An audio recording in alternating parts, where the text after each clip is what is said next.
Ain't that a cute puppy dog? Look at that.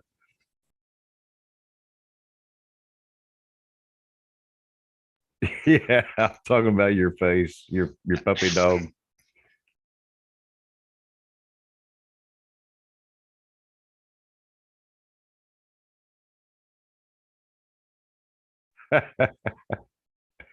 Yeah, I got that face recognition nowadays.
All right. All right. All right. All right, guys.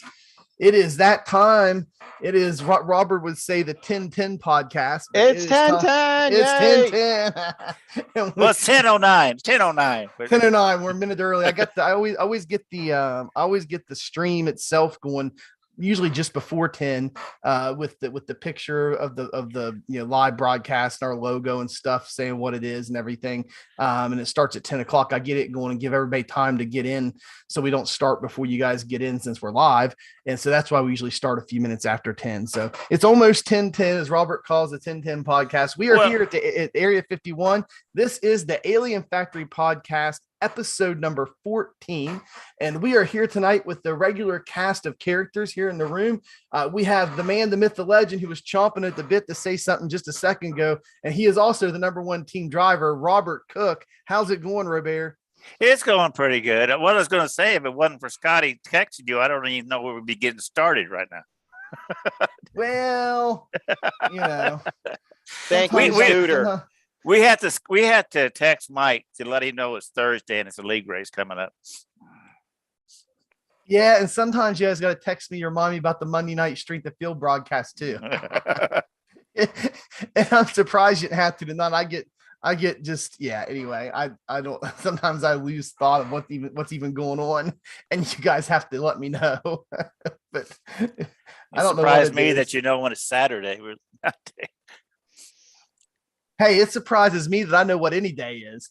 But anyway, so we got Robert, and then the next going down the line here from left to right on my screen anyway is the Admiral, Tracy Rumschlag. Admiral, how's it going? Hey, drop your beer, grab your gear. The Admiral's here. I'm still reeling from the energy from our last week's guest, which was Brandon Burkhardt. I'm telling you what, that was some good stuff last week. And if you've missed the show the last 2 weeks, shame on you. I'm telling you what, there's been some great information coming out of these podcasts with driving experiences and trying to learn and guys wanting to help and teach. Just the little things that Brandon even spoke of last week can help with driver development and stuff like that. I thought it was fantastic. I'm still looking to follow up with him on some of the stuff that he spoke about in the podcast. And also he's kind of on our spotlight, watching him on the Monday night Strength of Field race. So we like having him. We do the interviews and see how his progression is. He's obviously getting better and he's got it figured out. So that's a good thing. But I'll tell you what, it's been exciting around the Alien Factory. And if you're not watching, shame on you. Yeah, well, listen to him. I even turned my force feedback up after talking to him. I had it down real low, and I didn't crank it up real high, just a few more notches. Yeah, well, Brandon, I like having drivers on. I mean, this is what we are. We're this is a podcast and a channel we've made by the community for the community, and love having drivers on. And Brandon was a great story as far as he went from like 2,500-ish. He said at one point he dropped clear down to like 2,300 I rating before he made his climb, and now he's creeping up on 4,000. And that's that's the journey that a lot of you guys out there are looking to do. So I thought, but he gave people a path on how to do it, on getting in these races that have a lot of cars in them, and not just go cherry picking thinking you're going to win. And what he said, his information was valuable, very valuable. Yeah, it was a clear path, clear method, clear path, and it's what you guys are wanting to do. And so I thought it was great having him on to be able to share his experience of how he did it, because we get a lot of those questions about how do you do that. Well, Brandon did it.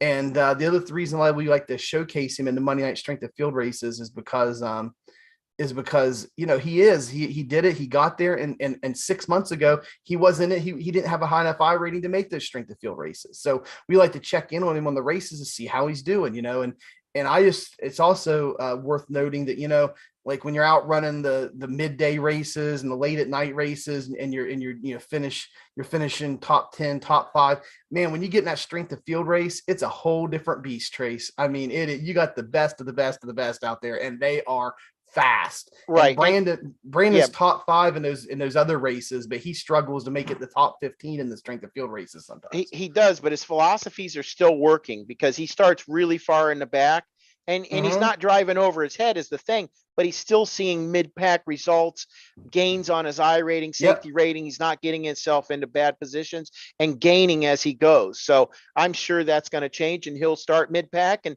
work his way up to the top 10s and top 5s before you know it. But yeah, that's some hard we'll keep sailing track there. of that progression as he goes, you know. Absolutely. Good Absolutely. deal. We look forward to seeing him in the future. That's for sure. Yeah, the other thing he did was make me self-conscious of being cheap and having a squeaky chair.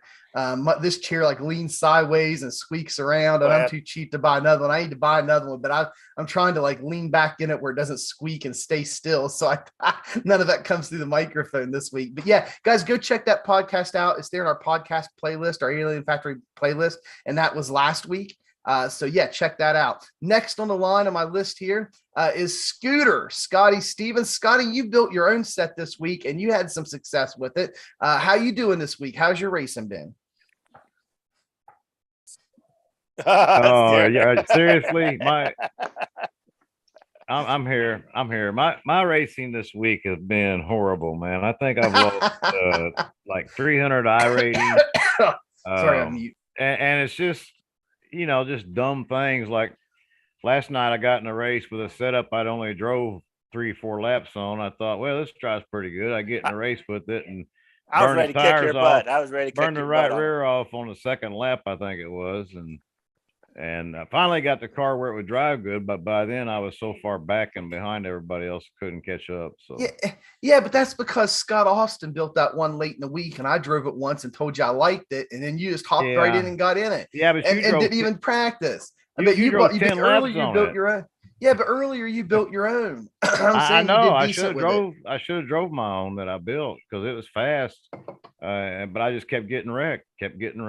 Just one after the other. Every race, it seemed like I got hit by somebody. Well, that's what happens when you're slow. Yeah, but in the league race, I drove from 16th up to 4th. In the league race, I started 16th and drove all the way to 4th place, and had the fastest 25 lap average on the second stint. Which that was right after that first caution that we had.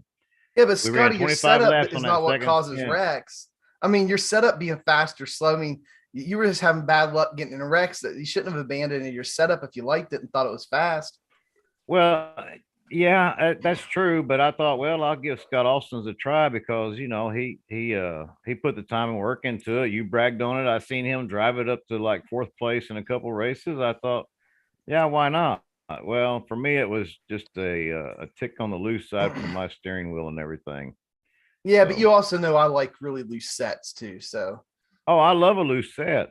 But that one, well, like I said, I burnt the tires off on the second lap. I was sitting at 95, 92, I think, with 3 laps on the car. So, or 2 laps, I can't remember. It wasn't good. It wasn't good. I burnt the right rear up, and I didn't have anything for the first half of the race. It was so loose, I had to baby it around the track. And Robert kept saying, "Scotty, you're overdriving." I'm like, well, Robert, if I don't overdrive it, I'm slow. So I quit overdriving it and just started making it nice and smooth through the corner and not sliding the tires any. And here I go from 10th place down to 11th. There comes 12th. There comes 13th. There comes 14th. Oh, I'm sitting in 15th now, but hey, I'm not overdriving anymore. That's just the way it was. I had it burned up. Well, you were going in the corner and just drifting up. Oh man, we ain't making no time this way. I couldn't get no grip out of it. It was like I finally did. I made some changes and I got grip out of it. Well, I'm just gonna say one thing. Just don't get in a setup and run it for 3 laps and hop in a race. And just because somebody else you saw can move up to 4th place doesn't mean you can. Thank God you're the voice of reason on the team, the number one team driver. Well, so Ken, you'll like this. So first of all, before I get into this little story, it goes along with what we're just saying. I want to introduce the last person here on the podcast. I'm saving the best for last. The man that needs no introduction. No introduction at all. No. But the owner and operator of Ryco Motorsports is with us tonight again for his second appearance. He was on our very first edition of the Alien Factory podcast, episode 1, and he's back for episode 14, Mr. Ken Biron. Hey, thanks for having me. Super excited to be back. been following the podcast and seeing a lot of different content and things coming through, and I think y'all are off to a good start. For a week for us, it's been busy. It's always busy at the shop trying to keep everything on the up and up. Pretty exciting week for us, specifically in the 8 car. Got a solid P5 finish in the Coke race with Derek Bordeaux. So we're pretty excited about that. Ryan would have been P7. We had some issues running out of gas coming to the checkered flag. So unfortunately that that's not going to help you any if you run out of gas. no, so that kind of bit us there. But the success from that kind of continued into like our customers. I have to go back and get the official count. But the last time I looked, we had won 45% of all the A Open official races this week, between our team and our customers. Super exciting. We're really happy with the performance this week at Pocono of all places. And the place is kind of boring, but a lot of people like to run it. And we had one of our customers from Brazil, Rodrigo Novaes, score a big win. He actually beat Michael Conti. Wow. So That's pretty heavy. exciting week for us. Lots of things to celebrate. And we'll talk about later what I contribute that success of our customers here recently to, and we're really excited. Yeah, thanks for not giving the spoiler there, because that is the reason why we've got you on here, and it's definitely been a big few weeks for you guys with the launch of that. And I'll just tell you what it is without getting into it. It's your Ryco Performance Manager. You guys launched that here in the last few weeks, so you guys have been super busy, I'm sure, with all that new stuff going on there in your guys's with your business. So congratulations on that launch, and we'll get into that here in a little bit. I will tell you a funny story though, that goes with Robert was saying. He's saying, please practice. And hold on. Hey, Robert, Derek Heitman says, tell Robert not to forget to do an A Open wall of shame so you guys can see me at the top again. That's a guy. I told you guys the wall of shame is like our most popular segment, and I never thought it would be. So in fact, sometimes I skip it because I just don't think it's that popular. But I always get complaints every time we skip it, so we can't skip It's like it taking the anymore. comics out of the newspaper. I bet that I'm on the Exactly. first page of the B Division 2 series. Well, I love how Brandon Burkhart had to point out last year, if you pulled up the whole year, I had the most incidents in Division 1, but also had the most starts. So Well, it only ended up being like 4 incidents a race, but I just had a zillion starts last year. If the guy wants to have his name thing on there, he needs to go into B Open and start racing the B Open. That's right. That's right, Derek. You need to go start racing B Open with the rest of the important people here. So anyway, I'm sorry to cut you off, Ken. Yeah, you're good. Go ahead, sorry, Mike. Oh, no. Go ahead, Ken. I don't know if you were going to say. No. Yeah. So I forgot another big thing that happened this week. And I don't know how I forgot it because it's something we've been working really hard on. I don't know if you guys have followed the Road to Pro qualifiers that are going on right now with the truck. Second race was this week on Thursday. We won the opening race split at Mid-Ohio with Joey Brown. And then this week we picked up a P3 finish. Awesome. And we're actually the leaders of the Road to Pro series as well currently. So nice. Who's your driver that's the leader there? Joey Brown. Joey Brown. Okay, cool. I know Boyd Hogan won the he won his top split. Yeah. I think he was top split, wasn't he? Well, so he's got like an 8,000 I rating. There's not technically top split. So what they do in Road to Pro is it's snake splits based upon I rating. So they don't split. They don't just split it top I ratings and bottom I ratings in round 2. So it's a round 2 thing. Round 2, it goes highest, second highest, third, fourth, and they. Okay, cool. Wow. Cool. Yeah, I see how that works. Then. Yeah, so basically pretty even. Then it's pretty. So that makes it a lot more fair. Yeah, so each race is basically the same SOF. Gotcha. That sounds like a lot better way of doing it, since you really, I mean, what does iReading really matter at that point whenever you've made the top, or you made the first cut, on Road to Pro. Anyway, so funny story. So I'm in this race, this guy today, and it was a low strength of field. And he was like the 20 car. I don't know what his iReading was. I'm not bashing the guy. He was running the fixed setup. Okay. He gets in there and he says, I'd like to know where you guys are getting these setups from. He says, you guys just take off. He goes, I'm running the fixed setup. I don't stand a chance or whatever, and he's going through the race. And of course, man, there was all kind of guys in there. I'm not sure, Ken, if you had anybody in there on your team as far as team driver. I was in there racing, and then but there had a Reaper guy was in there, and EPI guy won the race. Can't remember who it was. Anyway, everybody starts. I said, well, listen, man. I said, this is what I told him. I said, after the race, hang on. I'll tell you where a lot of these people get them. I said, but do me a favor. I said, for crying out loud, please promise me if I tell you where to get some of these sets. I said they're a lot looser than what you're used to, but they're fast. But please practice. I said if I'm going to give you these things, promise me. Oh, I thought you were going to get your one. Cut, your 10% or whatever. I said promise me you're not going to go buy one, throw it in there, and just wreck the whole field. I said please. I said go in and at least practice an hour with it, for crying out loud. Please, for the love of God, please practice. And the guy said he would.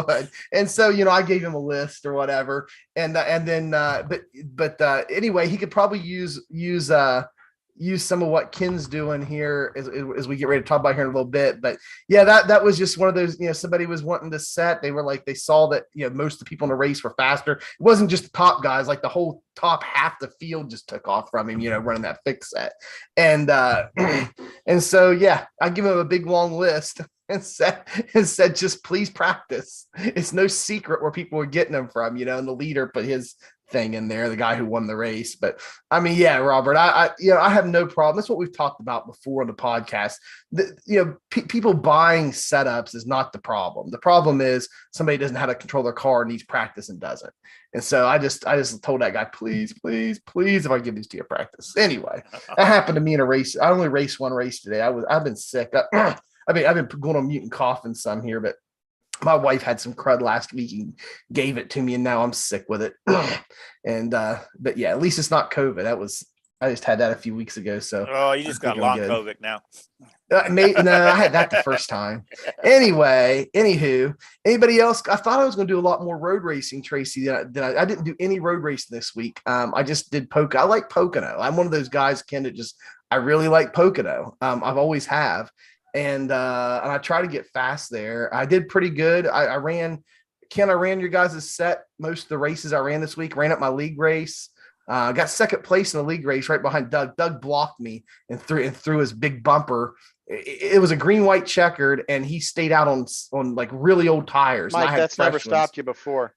No, I don't turn people for the win. He's learning. I never did that on purpose. I never did that on purpose before. It's always just recklessness, but never on purpose or intentional. But anyway, he stays out. That's what you told him, anyways. Yeah, whatever. and then there was a caution, late caution, and then a restart and a caution before we even hit turn one. And then that put me from like fifth or sixth for wherever I was from getting my new tires. Like 2 or 3 guys stayed out, and that got me clear up to like second or third place on the restart. I think third. And we had 2 laps. Doug was on like 20 lap old tires, and I had fresh ones. And we go into the last turn of the race coming out, and I backed up, got a good run on him, and was coming out. And he had his rear view mirror just swerving wherever I was. So I'd hit him square if I hit him. And I wasn't lifting, coming out of that turn with a barreling out of it. And I pegged him in the rear end and knocked him forward. And I mean, he was swerving up, down, wherever he thought I was going to be. So I'd hit him square. And anyway, he ended up winning the race. I got second. So yeah, Ken, I ran your guys' set the first half of the week, ran it in a league race, got second. So I was happy with it. Sorry, Ken, he was the first loser. Yeah, no, I was the first loser. I can't help it. Well, could you imagine the meltdown that he would have had if you would have beat him on a Ryco setup? Oh yeah. Well, he had such a meltdown, me finishing second after him, that he went in the comments and said I was using some kind of Ryco third gear I don't even, third year pit limiter hack. I don't even know what he's talking about. I just laughed. He's just trolling. It's just like, come on, dude. But anyway, and then Exploit. Scott, Yeah, the exploit. Yeah, you use an exploit. whatever. And then so I did pretty good. I liked your guys' set this week. I'll give you some props for that. And then I ran Scott Austin's in 2 races. I really like it too. I think I was a bit faster with Scott's, but his might have had a little more fall off. I don't know. Anyway, it's a little faster at the beginning, maybe a little more fall off as it went through. But yeah, man, it's a good week. So Trace, I didn't do very much road racing. I was planning on doing some MX5s at Sebring, and I really like that and stuff, but I never did get into it. I like Pocono too much. Did you get into any road racing this week? I didn't get into too much of anything only because we were talking about Brandon Burkhart. I was working on that steering he was talking about to see if it would make a difference in dirt, make a difference in road course and in oval, and it seems to. So I was kind of trying to hit him up all week to see if we could get together. But that's about all I did. We have football starting this week, and that kind of took priority. And so I don't know how much racing I'm going to be able to do even this week. My mind focus was just somewhere else this week. Are you talking about his steering input, like don't be jerking the wheel, or are you just talking about the strength of? I increased my force feedback after he got done talking. Well, both, because he said the amount of input, but by strengthening the force feedback, limited how much input he had, and then that way the car was more driving you instead of you driving the car. Well, basically what Brandon was talking about, we didn't ever cover the technical term that he was talking about, but he's talking about dynamic range. He was saying by getting a stronger wheel, putting and turning up the force feedback on it enough. Well, he said it was 100%. He said his arms hurt when he's done. Yeah, he was running 100%, but I'm not. That's crazy. I'm not that strong, man. I'm a weakling. But basically, I get my workout in that way too. So it serves two purposes. Oh yeah, that way you get a little stronger. But he's talking about the dynamic range. It's talking about the distance between the most force your wheel puts out and the least amount it'll put out. And when you increase the dynamic range, then you can feel the smaller forces a lot better. And that's what he was getting at was that in his talk was you can feel the smaller stuff better when you turn the power up, because then the smaller stuff's not getting squished out. Yeah, I was running mine at 6.5, and I think I was able to turn mine up to 10, which doesn't seem like a lot, but I'm not really pulling on that wheel to get it down. Well, talking about setups. Well, Robert, you got a strong enough wheel to do it. You got anything about 8 Newton meters or higher, you can do what he's talking about there. And pretty much everybody on this meeting except Scotty has one that's that high. Scotty, you're still running your G920, right? Yeah. That's what I got.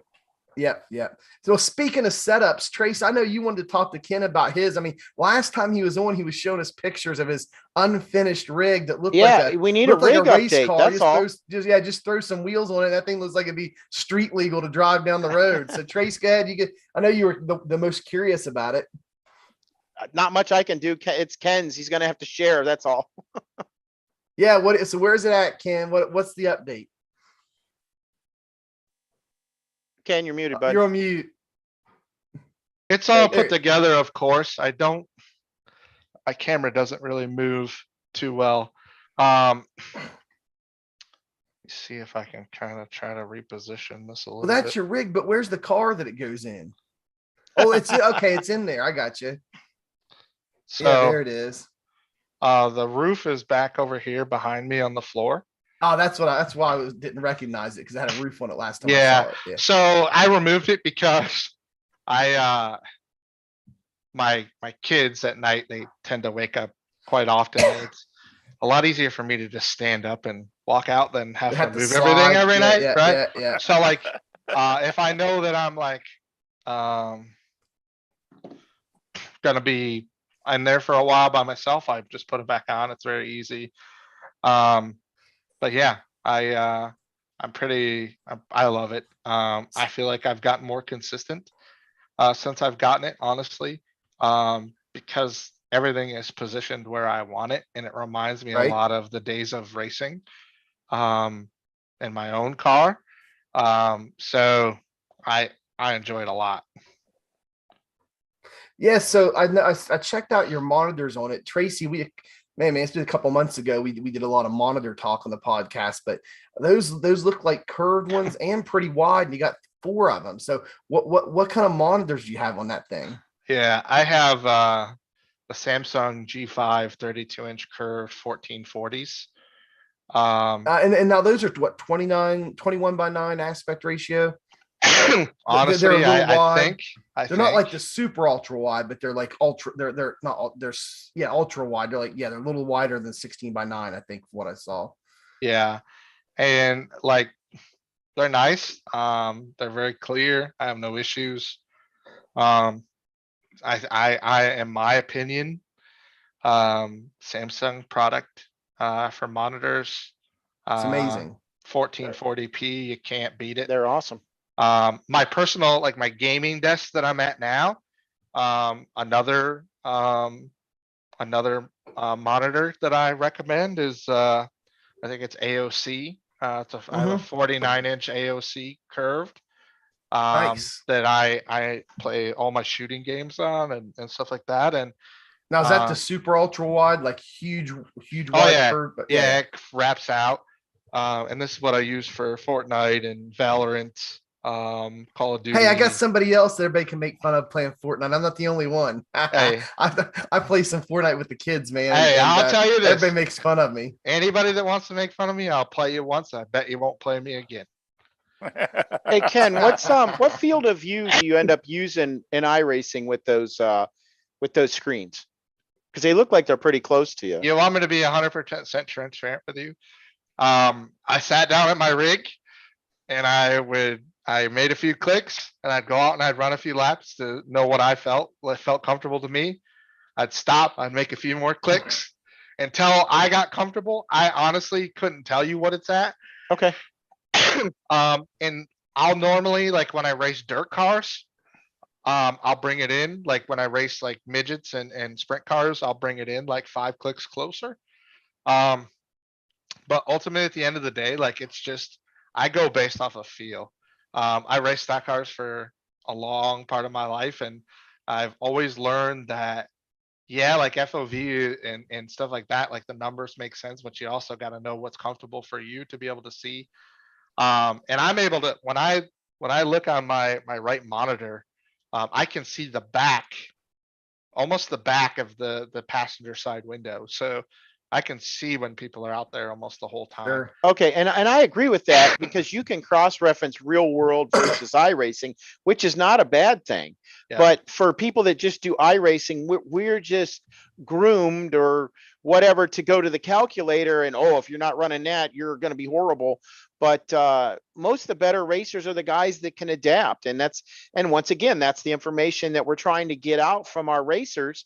Like I said, with last week with the wheel settings that Brandon was using, and then now you're talking field of view, and that's the kind of information we need to get out there. That just because certain numbers are not absolute, it's okay. What works good is you either like it or you don't. Yep. And so no, that's why I'm asking, is because I'm trying to get that from people that are better. What Also, makes you better? Also, it's a rear view mirror percentage where you got it at. I had mine set really high or something like that, and Mikey said set it to 120. So now I can look in the rear view mirror and I can know if I see the guy's bumper. I got him clear. Usually he's way back there someplace, and really he's really up close.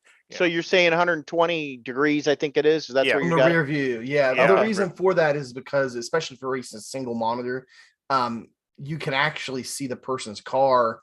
You can see their rear bumper still in your rear view mirror until they're almost to where you can see them in the front of you too. I mean, there's a blind spot there, but it's not as big, and it really helps you out. Be able to have that wider 120 on the virtual rear view mirror. Oh, and if you guys have your virtual rear view mirror turned off, I don't know if it's the default or not, but the virtual one is a lot better than what's in the car. The turning the car mirrors on. And it's, you can make it a lot wider. And the other thing, so I can do the same thing Ken can do as far as feel, like do the FOV off feel, and you can do it too, Trace. Anybody can do it very easily. And it's something the viewers might want to know. And so if you're sitting in the car, what is it? It's the bracket symbols right by the P. I'm looking at my keyboard right now. It's the left and right brackets right by the P key on your keyboard. If you're in the car, you can go field of view in and out 1 degree at a time. Or up and down. Yeah. Yeah. And so, yeah, you can also adjust your seat height, but that's different keys. I can't remember. Anyway, That's No, it's the same shift or one. control. It's the same one you're using. oh, same but you- keys, but just but shift you or use shift. control. Yeah, shift. Okay. Yeah. So you can do that while you're sitting in the car. And so here's what field of view determines. So like field of view's width, right? It's like how wide can you see? So if your field of view is too big, you're squishing extra width into a smaller screen, and it's going to make things skinny and fat. Think of aspect ratio in your TV, right? So if you take a 4:3 TV signal, like an old TV signal, off like Me TV or like one of the old that shows the old TV shows at like the black and white or old TV shows that are 4:3, and you simply stretch it out and squish it down on a modern widescreen TV, it's going to make everybody look short and fat. And same thing, if you have a widescreen 1080p TV signal and you hook it up to some kind of older 4:3 TV, and it'll squish it together, it'll make everybody tall and skinny. And so that's basically what you're doing with field of view. You're not wanting objects to, if you read iRacing or you go out and read some website, it'll have this big long paragraph about what field of view is. You want it correct, because otherwise objects will look distorted and blah, blah, blah, blah, blah. And you read this whole big, and you're like, what in the world? And then it gives you a math calculation to figure it out. And you're like, I better follow that math calculation perfectly because I have no clue what it just said. Right. Exactly. Yep. And so just think of it as aspect ratio on a TV. If you try to fit too much, it's going to be, everything's going to be tall and skinny. If you put it too little and it's got to stretch it out, like taking an old TV signal, put it on a modern TV and stretch it out, everything's going to look short and fat. And that's basically what you're wanting to prevent. You want everything to look like it should. And so what you do is, here's how you do it by feel. You set in your car and you find something close to you or something in the car that you know what it should look like. And the best thing to do is gauges. Now in the A open or the A car, it's a digital readout, so it's a little harder. But on any of the other oval cars, and even the sprint cars, almost everything has gauges, it's tachometer or whatever. And you look down at your gauges and they're supposed to be a circle. They're not supposed to be a wide ellipse. They're not supposed to be a tall, skinny elliptical thing. They're supposed to be a perfect circle. And so what you do is you set in your car and you use those plus and minus bracket keys until you make your gauges look like a perfect circle. And once they look like a perfect circle, your field of view is right. You don't have to do any kind of a math calculation. Ken, what do you think about that? Does that sound pretty simple? Yeah, I think that's a good start, right? Well, how about your monitors? I always thought you had to have your monitors as close as you can. My monitors are about, I have an AccuForce wheelbase on the rig right now. And it's, I don't know, probably, AccuForce from Sim Experience. yeah, so it's probably about 6 inches deep. Yeah. And my middle monitor sits up against the back of That's that. where I got mine set. Yeah, that's about as close as I can get it. So I'm trying to get them on the show. yeah, I enjoy their wheel. I've dabbled into some new products with Sim Magic and I'm Ooh. really liking them a lot better. But I have to get used to, I'm a feel guy. Like I like to feel things when they're happening. And one Yep. thing that the AccuForce has is an RPM like vibration in the wheel. Really? So Yeah, as there's you're a setting for it. driving, Get a And- butt kicker. and well, I have one of those. I have one of those, but it's not in your hands. And racing in real life, like you can feel a lot of what the car is doing by the RPMs, right? If you're getting wheel slip or whatever it may be, right? So in a real racing, you get that feedback in your wheel. Yeah, you would feel the wheels start to chatter if Okay. it's tight or if you know what I'm saying? So Yeah. and this, when the car's tight, I get vibrations in the wheel through the AccuForce based upon the settings that I have set up. Well, see, that's why I like my V3 pedals, because they got the motors in them too. But I tried a Fanatec wheel. Wasn't a huge fan of the DD1. That's what I It's have just as a DD1. Like the force feedback's nice, but I couldn't feel the car. Like an AccuForce, like I feel like I could feel more of the car. I'll tell you in the Sim Magic though, I can like feel the difference of whether I'm driving the car off the right front or the right rear. and the Sim Magic a little bit better to me. Is that a software or what is that? It's a company. They have their own wheel. Well, no, he's talking about the force feedback, because you know how AccuForce in Sim Experience has that Sim Commander. They have their own force. They have their own tool. Like they have their own software with the wheel. Okay, so but the company you're talking about, is that their own wheel that you're using, or just their software? Nope, their own wheel. Oh, okay. Yeah, so it's called an Alpha Mini. So Ken, do you use iRacing's force feedback, or do you disable it and use the profiles and stuff you can download with Sim Commander? Sim Commander. I use Sim Commander for my AccuForce.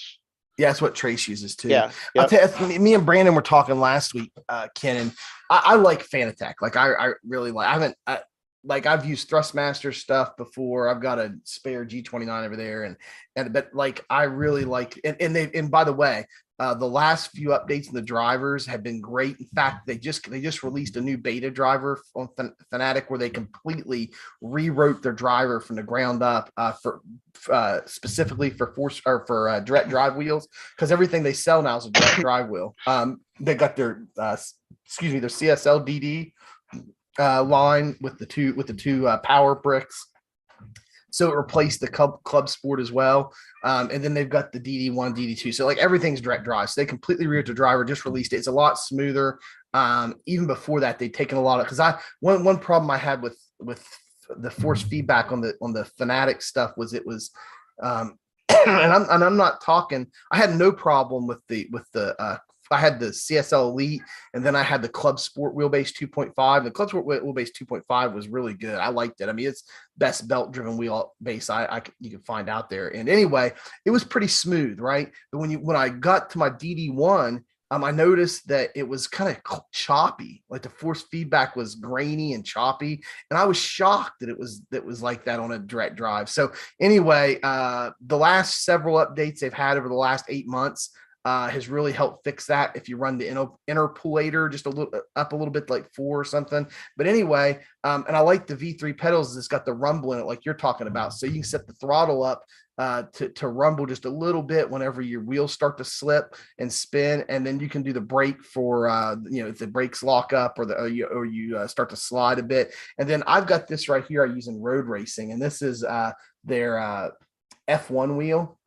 Me and Brandon Burkhart has one of these too. We were talking about it has vibration motors in each of the hand grips, and so like on RPMs it vibrates. Like well, you can set up for a lot of stuff, but I set mine up to vibrate a little tiny bit when you get like 90% of the total RPM value for that gear, so I know when to shift. So I'll shift up and down. So yeah, that's all nice. I'm just saying, yeah, everything you're talking about, all that cool stuff they put in the wheels and the pedals and all that stuff, really, I think helps driving, helps add to the driving experience. I think get a butt kicker. Just get a butt kicker and turn it. They're nice. Like I like the butt kicker. We were sponsored by them last year, and pretty cool product.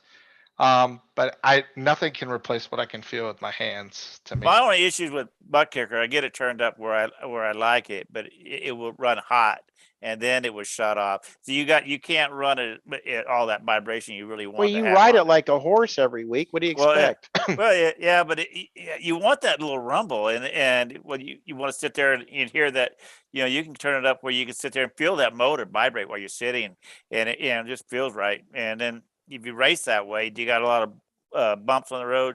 About midway through, it's going to be hot and it's just going to shut off. So I got to make sure I reach down and feel mine. Okay, bring that down a little bit. It's getting warm. Yeah. That's so the one problem I have, or the biggest problem I have probably is feel. I can't feel with this Logitech wheel everything that the car's doing, and it hinders my racing ability.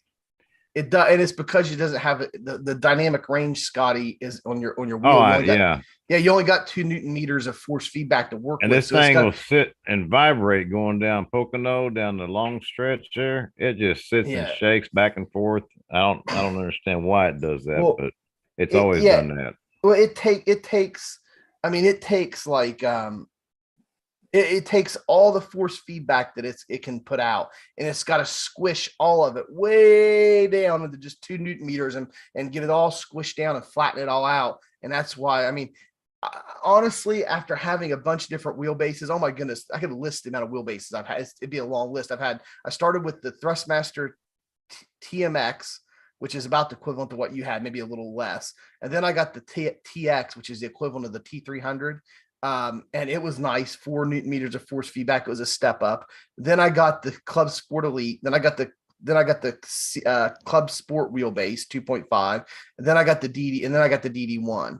And then the G29 I never really raced on. I just traded my TMX and sold it and picked up a G29 pretty cheap on Facebook as a spare wheel. Here, I let my kids use on the Xbox. So if something ever happens to mine, I'll have something I can race on until I buy myself something, replacement Fanatic, whatever. But watch out, world, when that happens, everybody stay off the track. These races, one of those.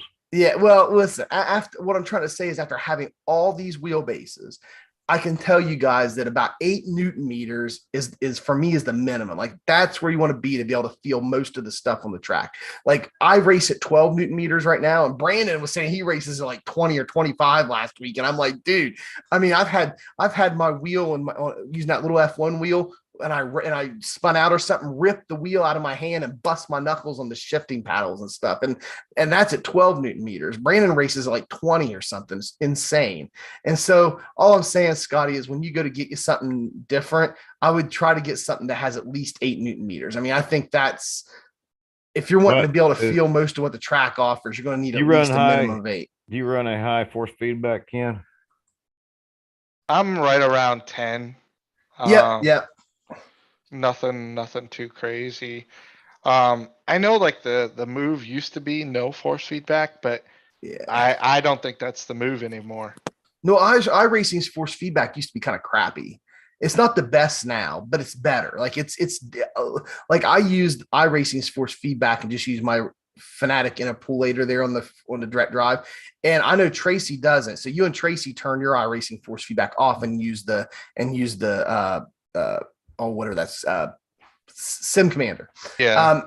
And I know some people use like IRFFB and they turn iRacing's force feedback off or whatever. I tried that and didn't like it. It had a bunch of memory leaks, caused me problems. It was junk software. I mean, the idea was great, and when it was working on dirt, it kind of felt better if you had a weaker wheel. But if you had a stronger wheel, it didn't help any. In fact, I thought it kicked the wheel too much. Anyway, but point is that the iRacing's force feedback's actually gotten better. And I think when it was super crappy is when people were telling you to turn it off.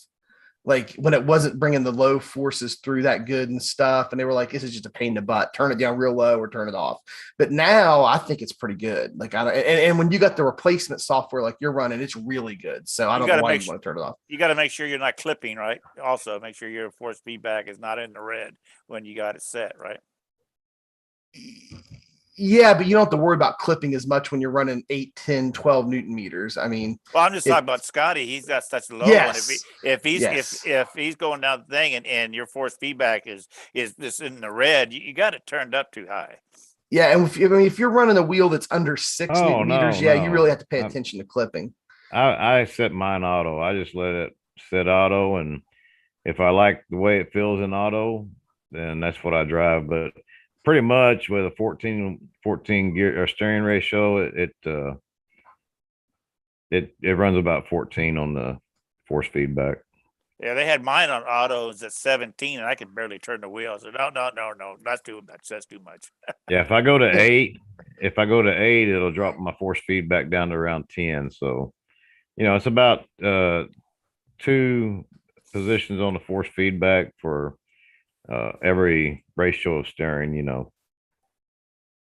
So Ken, do you guys have other than the main subject here after our wall of shame segment, where we'll get to the main part of the deal tonight, but do you guys have anything else going on over there at Ryco you want to talk to us about? I know you mentioned something a second ago, but any other than racing updates, but any other cool things you got in the works, anything that you want to talk about that's been happening recently with you guys before we move on to another segment or anything? We always have stuff going on. It's just a matter. Yeah, I know. That's why it's a softball question. Whether I remember it or not. Well, I was just thinking about something I was going to ask. You got any special exploits out there that we need to know about? Yeah. Where does somebody go? Hey, where does somebody go down that third gear pit limiter exploit. Wait, I've is that available on the never- website to download? I've never heard of that. Um, Oh, I know what I was going to ask you about. I know, and this is actually good. So Cody mentioned this in one of his interviews here recently on our strength of field races.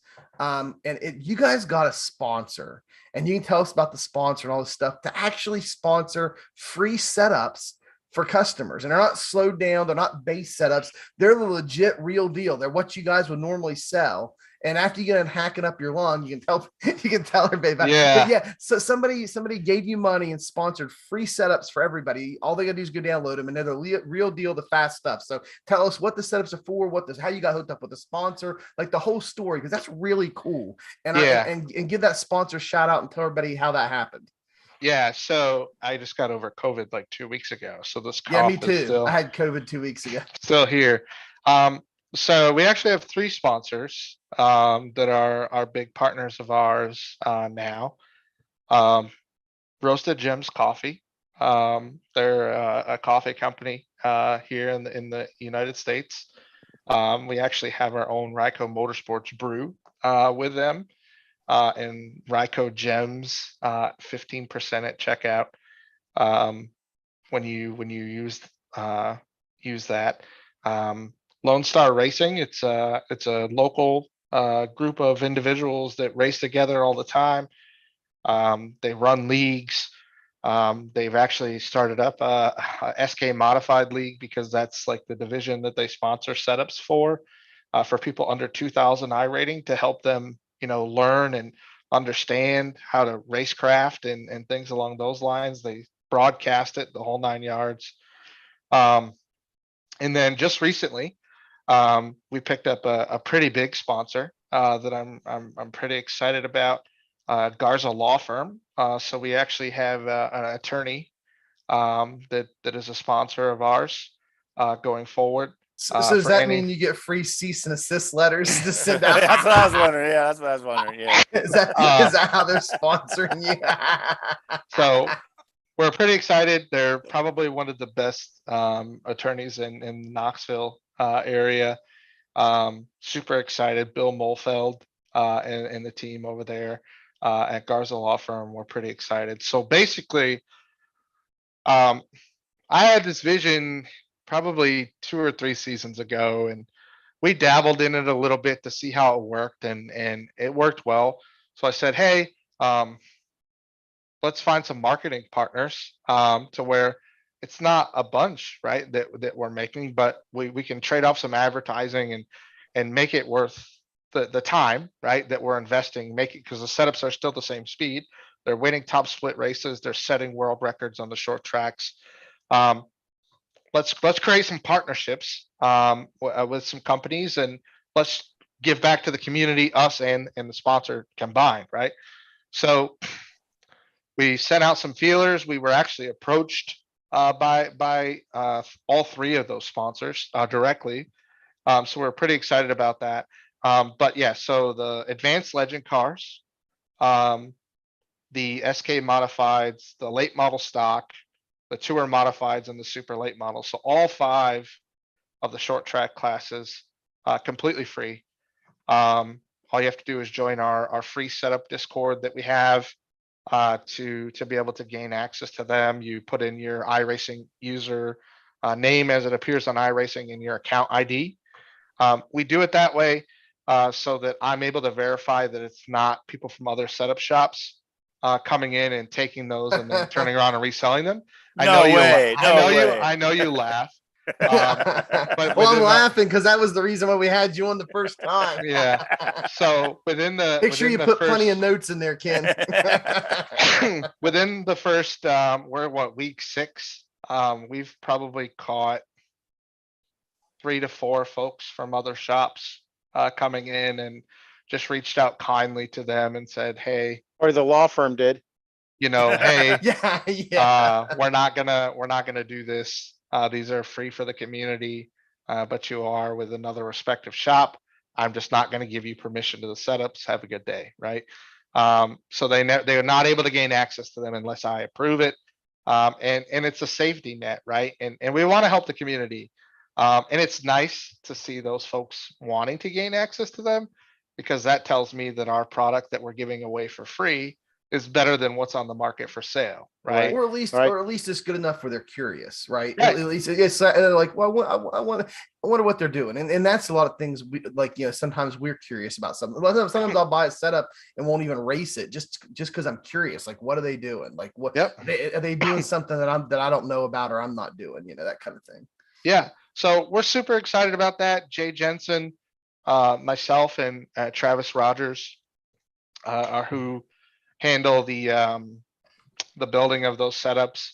And it's been pretty successful. I think the last time I looked, we have just short of 200 folks in the Discord, just starting it this season. Well, I'm gonna try to get you to 200 after this podcast, because I race a little bit of short track stuff sometimes, and I don't get. I do mostly, if I race short track, it's Advanced Legends. Yep. I really like those. So could I join the Discord and the previous weeks available for me to go and get all 6 of the previous weeks? Awesome, man. Yep. I'm definitely. They're all there. Do you do that through the website? So if I go into the website and log into my account, is there a link somewhere to the Discord or something? How does me or somebody else get to that Discord? Yep. So if you actually go to the website and you go to the short track setups drop down at the top, and you select like super late model setups. And it'll tell you access to free setups, and it has a Discord link, and you just click it and it'll take you to the Discord channel. Okay, let's see here. Well, I went to the free Legends car setups. Okay. Oh, there it is. The Discord link. I got it. There you go, guys. Man, that's awesome. Join Ryco. Now, Ken, you better approve me. You better not reject me. No. The only way that we've ever like booted somebody from the Discord, obviously, is if we can verify that they're from another setup shop, which is pretty easy to do. And as if it's like an extended period of time where they don't up their name and their account ID, just so that we know who has them. We want to make sure that there's no malicious stuff on, that's being done, and we're pretty excited about it. And this is locked in for at least until July of 2023. So a full year of this happening at minimum. I want to say this is really cool for the community because man, I wish it had some be open. Well, yeah, but here's why this is really cool. It's just a start. If you're like me and Tracy, like not everybody is. Like, I mean, we know some guys that go and they race one series only, it's all they race. Every once in a while they'll do something else. But like the guys that race B Open, they almost always just race B Open. Guys that race A Open almost exclusively race A Open, and that's it.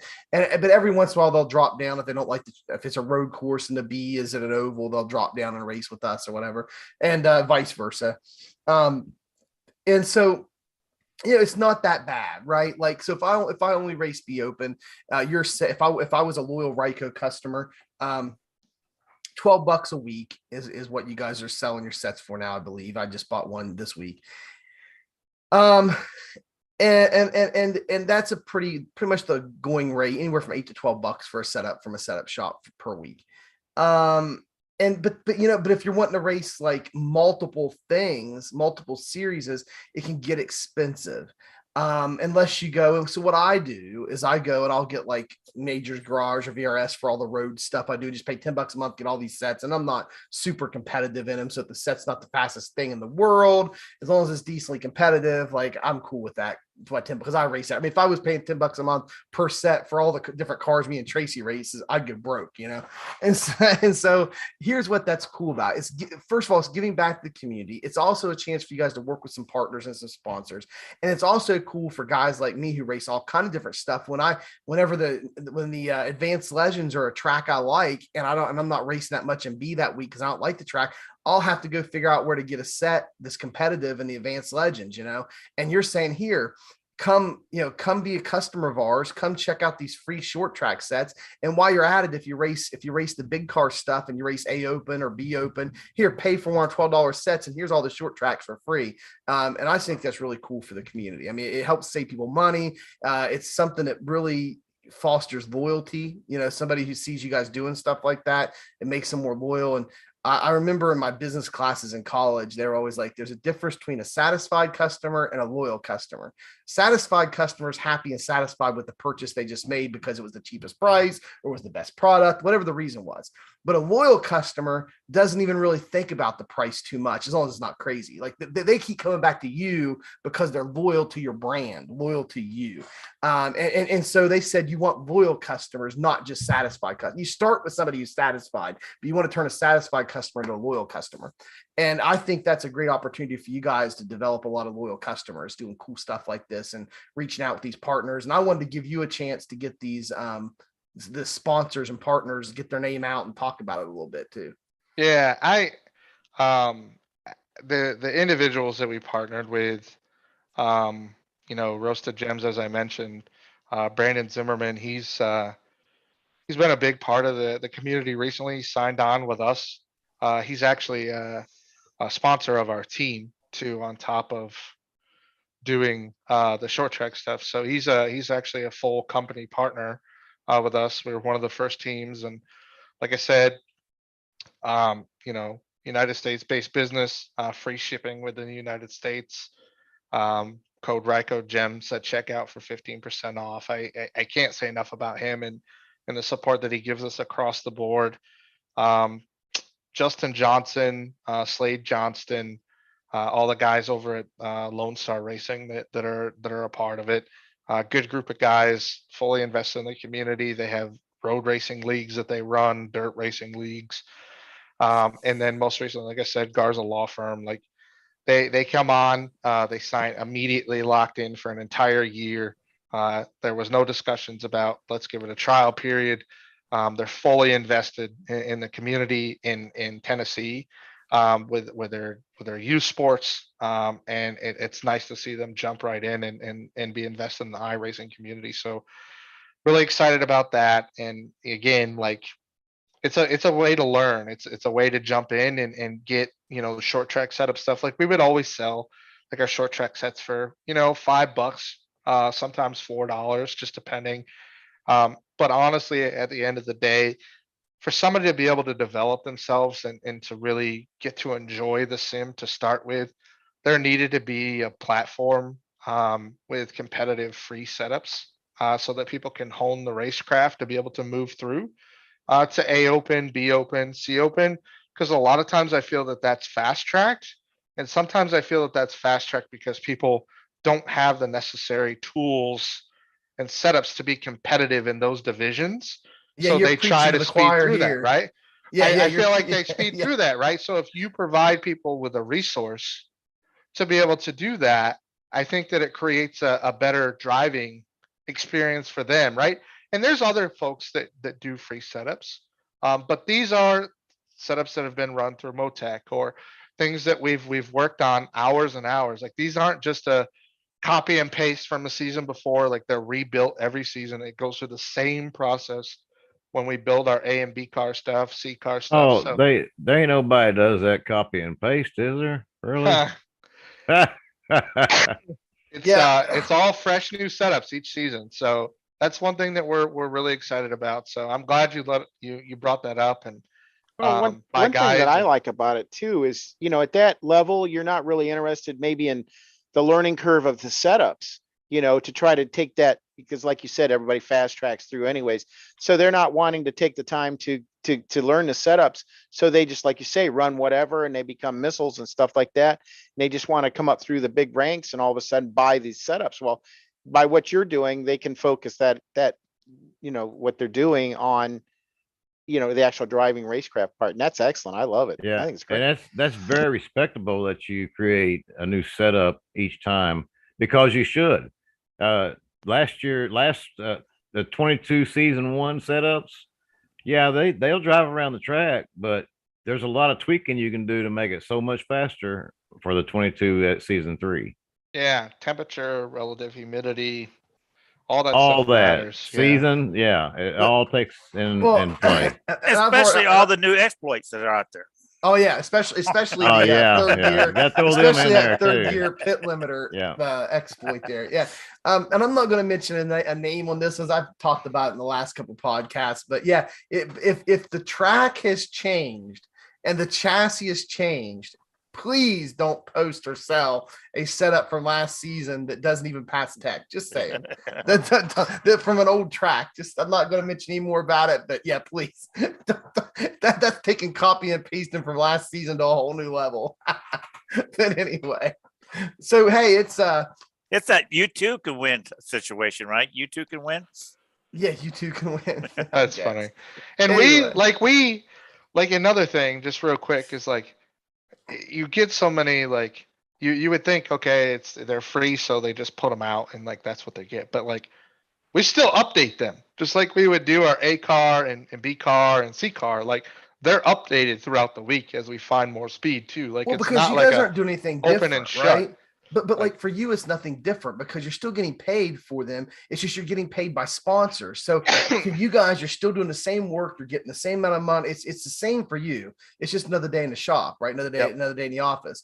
But it's different for the customers. You got these great partners that came on to agree to do this. Yep. So that's pretty cool. So yeah, that's why you keep saying, hey, we're still updating. We're still because you guys are still doing what you've always done, right? Yep. It's just got these partners that have been great partners and came on. So that's awesome. Definitely wanted to highlight that. And it's time I want to move on now to Robert's favorite part of the show. Robert, what's your favorite part of the show? The wall of shame. Oh, and you said that with Hey, such shame. I've taken a look at it. Have you, Robert? I did it wrong. I went through. I was adding things up, and I was looking at the guy's his championship points versus his how many races he won. And one guy had 44. I said, "No way, can he win?" No, but I was doing it wrong. Well, I know Derek's waiting. I hope you're still Well, out Yeah, there. well, watching, Derek wants me to do It- A open. Let me share my screen. Well, Let me figure out there's how to not do that it. impressive. You know who's at the top of the list on B? No. Who? The You. man sitting there to the left. Who? MH. Mike Howard. Oh my goodness. Oh, Mr. Oh Excitement. yeah, he is. Mr. Oh, you guys. Well, He's at the top again. All right. Well, first of all, before we get to the shaming part, which we don't really shame anybody here, but now, before now, we get now, you got to put the claimer in there. No, just we wait because till you Monday got- night for that. Yeah, just yeah, because yeah, you Monday got all night these- broadcast. That's when we shame. Just you. because you got all these incidents doesn't mean that you're a terrible driver. You just got involved with wrecks. But Right. You might have been but the punching sometimes, bag, right, you know, Robert? if you look past the hood of your car, you might be able to prevent some of these. Yeah, Come on, maybe you won't Derek be a wants to punching cut to bag. the chase. Let's go. Okay, Yeah. let's go. Well, before we get on Thanks, to the Robert, shame for part, that input.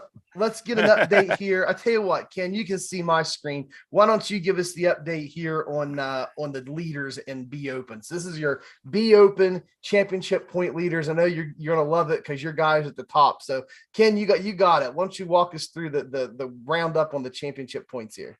Yeah, so I'm pretty proud of this. We had a meeting before the season started, and we said, hey, let's win the B Open championship this season, right? We talked about it as a team, and Cody said, I'm in. And he's done a great job. I can't tell you how proud of him I am of the work he's put in. I mean, when I look at it, right, like I see his win columns at 19. But what stands out to me with Cody is his starts to top five ratio. 62 starts, 45 top fives, and 62 starts. This week at Pocono, we had a really good car. Cody made smart decisions, and we're headed out of Pocono with a 362 point lead, which is quite large. At any point, Yeah, in the for season to have a Division lead One, like that. yeah, for Division One, that's a pretty big lead. I was doing quick math and I was thinking 350ish, but it's what 362 you said? 362, yep. So he's your leader, Cody Trinity. He's been the leader pretty much all season. There we had him on earlier featuring him, and we'll probably have him back on again when he wins the thing. I don't want to jinx him, Cody. If you're listening, I'm not trying to jinx you. But anyway, I remember because I used to bowl when I was younger. Tracy did too, and I bowled 2 perfect 300 games. And the one thing you never did when somebody was rolling a perfect game was go talk to him about the perfect game. So anyway, Cody, I hope you're not listening. But anyway, Who So, does yeah, Brandon Smith drive with? I don't remember. He's one of the shop drivers. I can't. He's remember with Pay his to name. Win. He's with Pay to Pay to Win. win. Okay. Yeah. Yeah. So And he's a pay to win. Brandon's a good, tough competitor. I respect him. Yes. He was past teammates with some members that are a part of our team now. So I have a lot of respect for him, and he races clean. He's dedicated. He's always racing. So He's got I have a lot of a respect for YouTube him. channel now. Yeah, he's got a YouTube channel. He's streaming, and just because you watch us, if you watch him, you're not going to stop watching us. So, Right. I'm the pie gets bigger kind of guy, right? Like I'm not like the pie's only this big and I got to get all of it. Pie gets bigger. So if you guys are watching us and you like watching our live streams, Brandon streams on the back of his car when he's driving. And so if you want to go get into some, I'm not racing the SOF races this year. Last year I did it. Last year I ran for points, Ken, and I ended up finishing 10th in Division 1. And for me, that was great. It's on I'd only been on iRacing like a year at that point. And so for me, finishing top 10 in Division 1, whenever I'd only been on like 7 or 8 months before the season started. When you were a dart. Through. Yeah. But for me, it was a big accomplishment. I was pretty proud of it. So I raced all the SOF races last year, but I'm not racing this year. We broadcast them. But if you want to like get our YouTube for the broadcast in one window, and you want a driver's, in car in another window, Brandon would be a good one to get. He streams. There's several people that stream in the high strength field races. Tommy Gossett streams some. So yeah, Brandon Schmidt's your second place position right now in overall championship points with 44.94. And then he's got Ken, he's got almost a 300-point lead over third place. I mean, it's like 280 something, 288, 289, something like that. Do the quick math on that. But hey, Mike, you forgot one valuable point about Monday night. We get the toughest interviews. Oh yeah. So you can watch somebody stream or you can hear what's going on. Yeah, we call it right down the middle, don't we? Robert's our official reviewer here at Area 51. That's right. We get the toughest interviews afterwards too. I might not see the incidents the way most of you guys do it. I always look at the phone. Well, use your good eye next time, Robert. And if I did that, I'd be blind. Okay. Well, I mean, yeah, we do post-race interviews, so check those out. It's cool. And so it'd be kind of cool to have. I think it'd be cool to be watching the broadcast of a race and then getting a few in cars. That's kind of cool. So check those guys out. But yeah, Justin R. Smith, he is in third place, and like I said, Brandon Schmidt has almost 300 championship points above him. And then now you're getting a little bit tighter. Now you're down about 150 difference there between Justin R. Smith and Mike Bruno, who's in fourth place. Tommy Gossett is in. I'd like to get Bruno in here one day. Yeah. He's got an open invitation. I sent an invitation out at one point, so maybe one day. And then Tommy Gossett's in fifth place, and he's only 2 championship points behind Friend of the channel, Tommy Gossett. Yep. So he's really close. Mike Bruno and Tommy Gossett are only 2.2 championship points away. We'll talk about the top. I'll name the top 10 here. John Jenkins has just above 4,000 championship points. He's in 6th place. Johnny Baldridge is the first one to drop below 4,000. He's at 39.64. He's in 7th place. 8th place is Anthony Federico. Randall Nichols is in 9th place. And rounding out your top 10 is Ronnie Joyner at 35.30. But man, what a difference, Ken, that is between 10th place and first place. 35.30 versus 48.56. I mean, we're talking over 1,300 championship points difference between first place where Cody's at and in 10th place down there where Ronnie Joyner's at. That's a pretty big gap.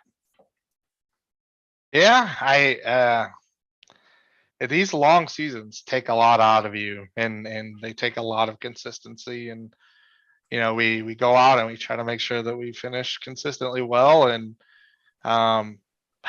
Cody before this season would put himself in situations. I've seen a huge transformation in his driving and his decision making, and that's attributed a lot to his success. And he listens. I think that's probably one of the biggest things. Is listening to the talent and the experience that we have on the team, and be able to help him find the places where he needs to be and not need to be. And it's benefited him this season. Like Brandon Burkhoff said, risk versus reward. Yep. Yeah, well, we have those conversations with people all the time. And sometimes I need to rehab those conversations with myself, even, Do Yes. the math, risk versus reward. All right, guys, let's pull up incidents. It's Wall of Shame time, and we'll do Division 1 first, as always. Oh, my goodness. As far as raw points, you're right. I do have the most at 26. But I've raced 7 races. So let's see here. 26. Hell, Go let to us see your all side tracks. of it, Mike. We've Go never to had a all- driver. Come on. So you're the Go first to all one. tracks and look at it. Well, I've only got 3.7 incidents per race. It's under 4. So I don't know if I'm going to win this or not. Oh, yeah, because the next person is Tim Hargraves, and he has 24, but only 4 races. So 24 divided by 4, that's 6 per race. So that's the highest one in Division 1. Oh, you got to go to all because if you Well, do we'll the do all, that in a second. We always do Division 1 first. Let's see. no, like they're to- not that bad. They're not really that bad. for They instance. never really are. Division 1's never really that bad. But I like to do There's Division one 1 down there with 2 races and 12.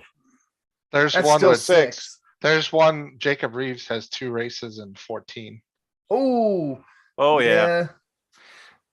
It's only 2 I can races, believe though. that. Well, at I least he can knows. At believe least that. he knows when to quit. Okay, So, that's yeah, 7. yeah, So at yeah, least he so knows when to quit. Well, since he knows when to quit, what we'll do is we'll divide the Division 1 title up tonight, and we'll do code Wall of Shame winners tonight. That would be Tim Hargraves and Jacob Reeves, because Tim Hargraves actually had 4 races in, and Jacob only had 2. Jacob averaged 7 incidents a race, and Timothy Hargraves averaged 6 incidents a race. They are co-winners tonight for the Wall of Shame here for Division 1.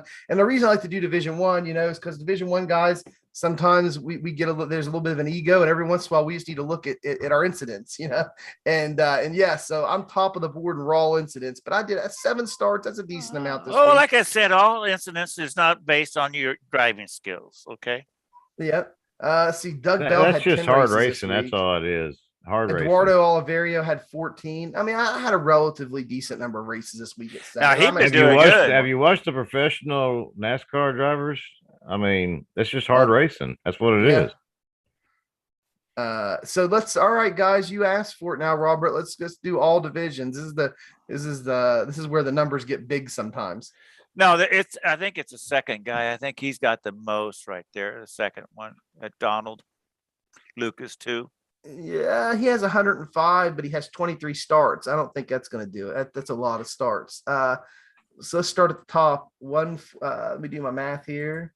We had somebody tell me I was doing this wrong too. 114 divided by 11 starts. That's 10. That's 10.3 per race. That's what I've found to be the most is 10. Yeah, I don't think we're going to find any. Whoa, no, there's nobody that comes close to that. Wow. No. There's nobody else that comes close. I'm skimming down through the page and I don't see anybody that comes close. 10.3. So wait. Look at Cody Sanders too down there. Yeah. What's he got?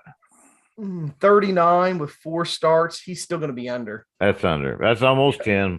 It's almost 10, but it's not quite 10.3. So Anthony It'll get you honorable Scott. mentionings though. Yeah, it's an honorable mention. But Anthony Scott, man, number 4, you are our winner this week in the all divisions Wall of Shame for B Open. Man, if you want to come on and talk about the rough week you had, come on, tell us all about it. We'd be glad to have you on for a short segment, talk about what kind of a rough week you had this past week at Pocono. I'm sure it couldn't have been fun. That's a lot of incident points. Well, you might as well do the A for the honorable mention. Maybe some secret high intensity training wouldn't hurt. Yeah, we'd be willing to reach out and do that. I don't know, man.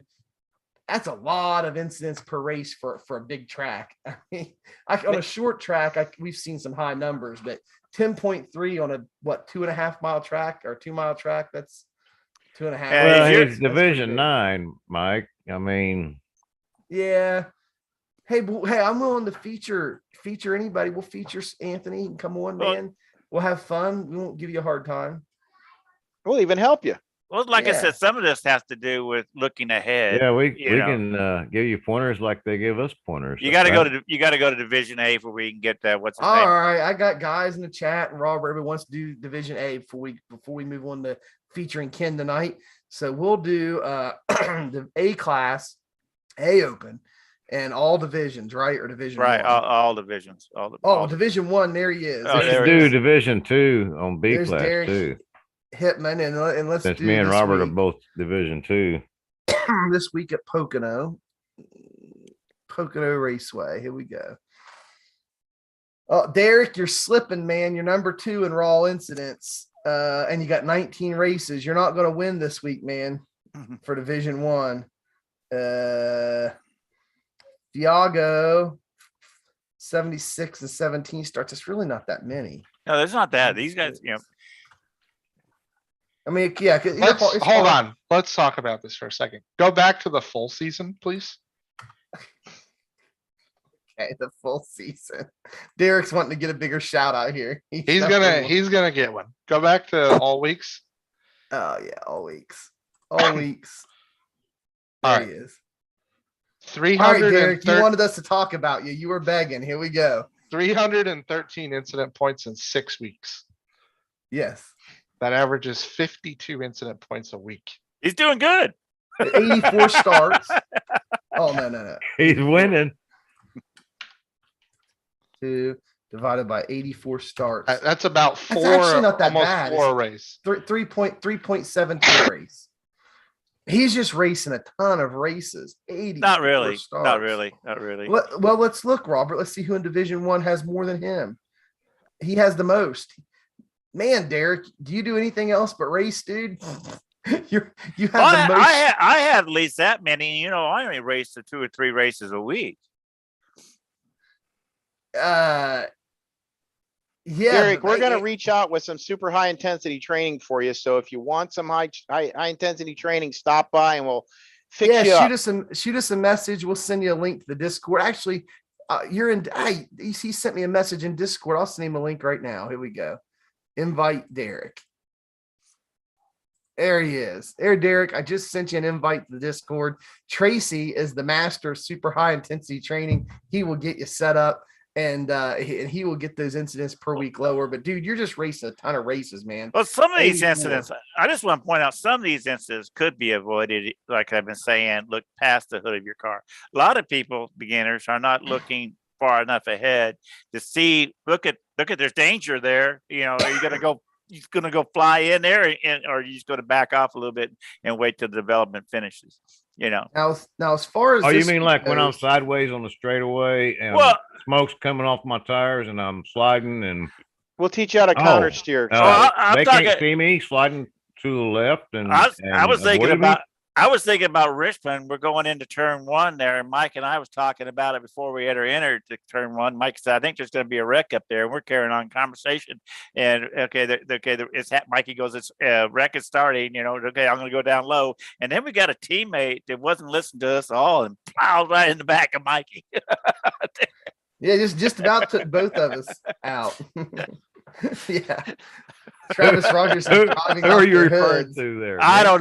don't know, Scotty. Yeah, I don't know who we're talking about there. But anyway, yeah, I'm telling you what though, with the I don't know if I'm looking at this math, Ken. If you guys are looking or Trey, I don't see anybody in A Open that's over 4 incidents a race. I mean, the guys that have high incidents like Thiago and Derek and Michael McLean, they all have enough races where it's.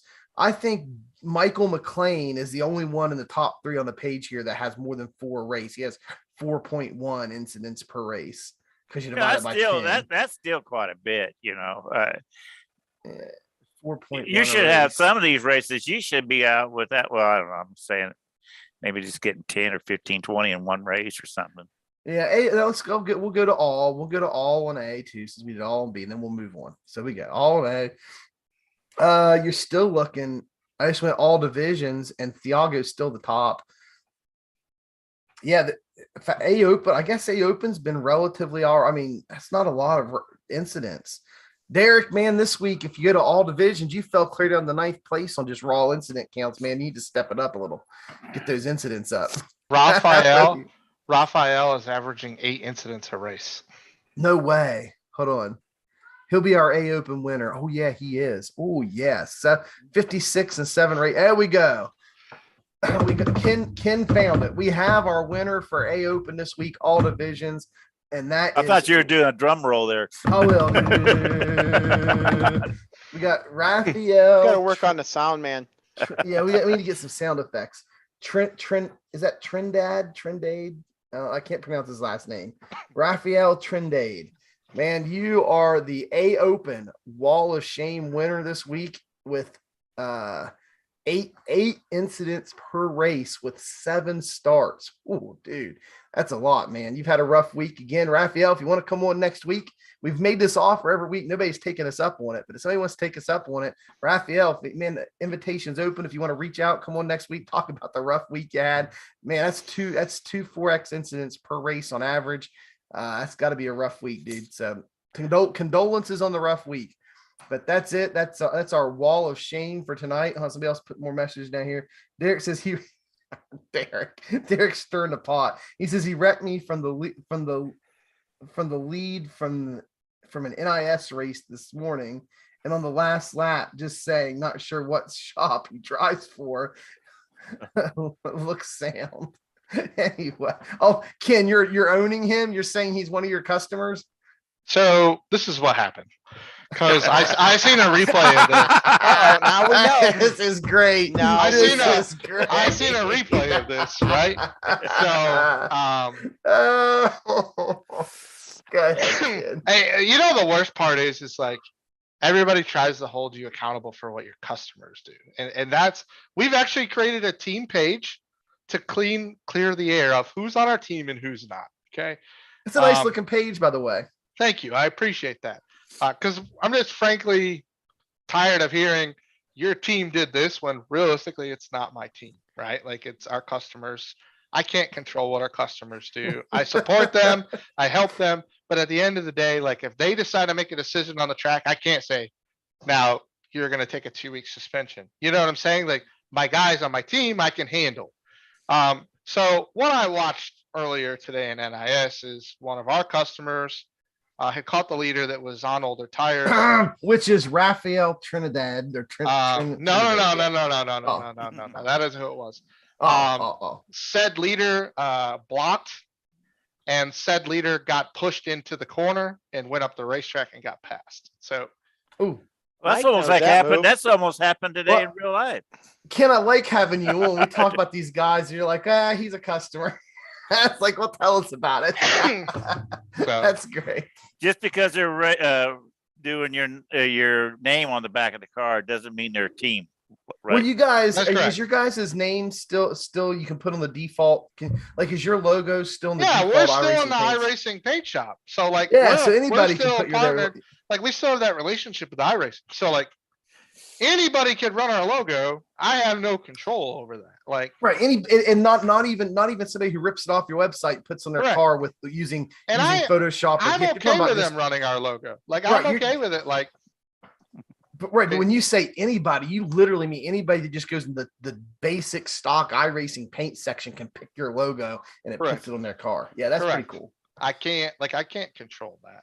I mean, at the end of the day, the folks that are on my team are listed on our website. And if they get out of line, I handle it. But I can't handle what customers do.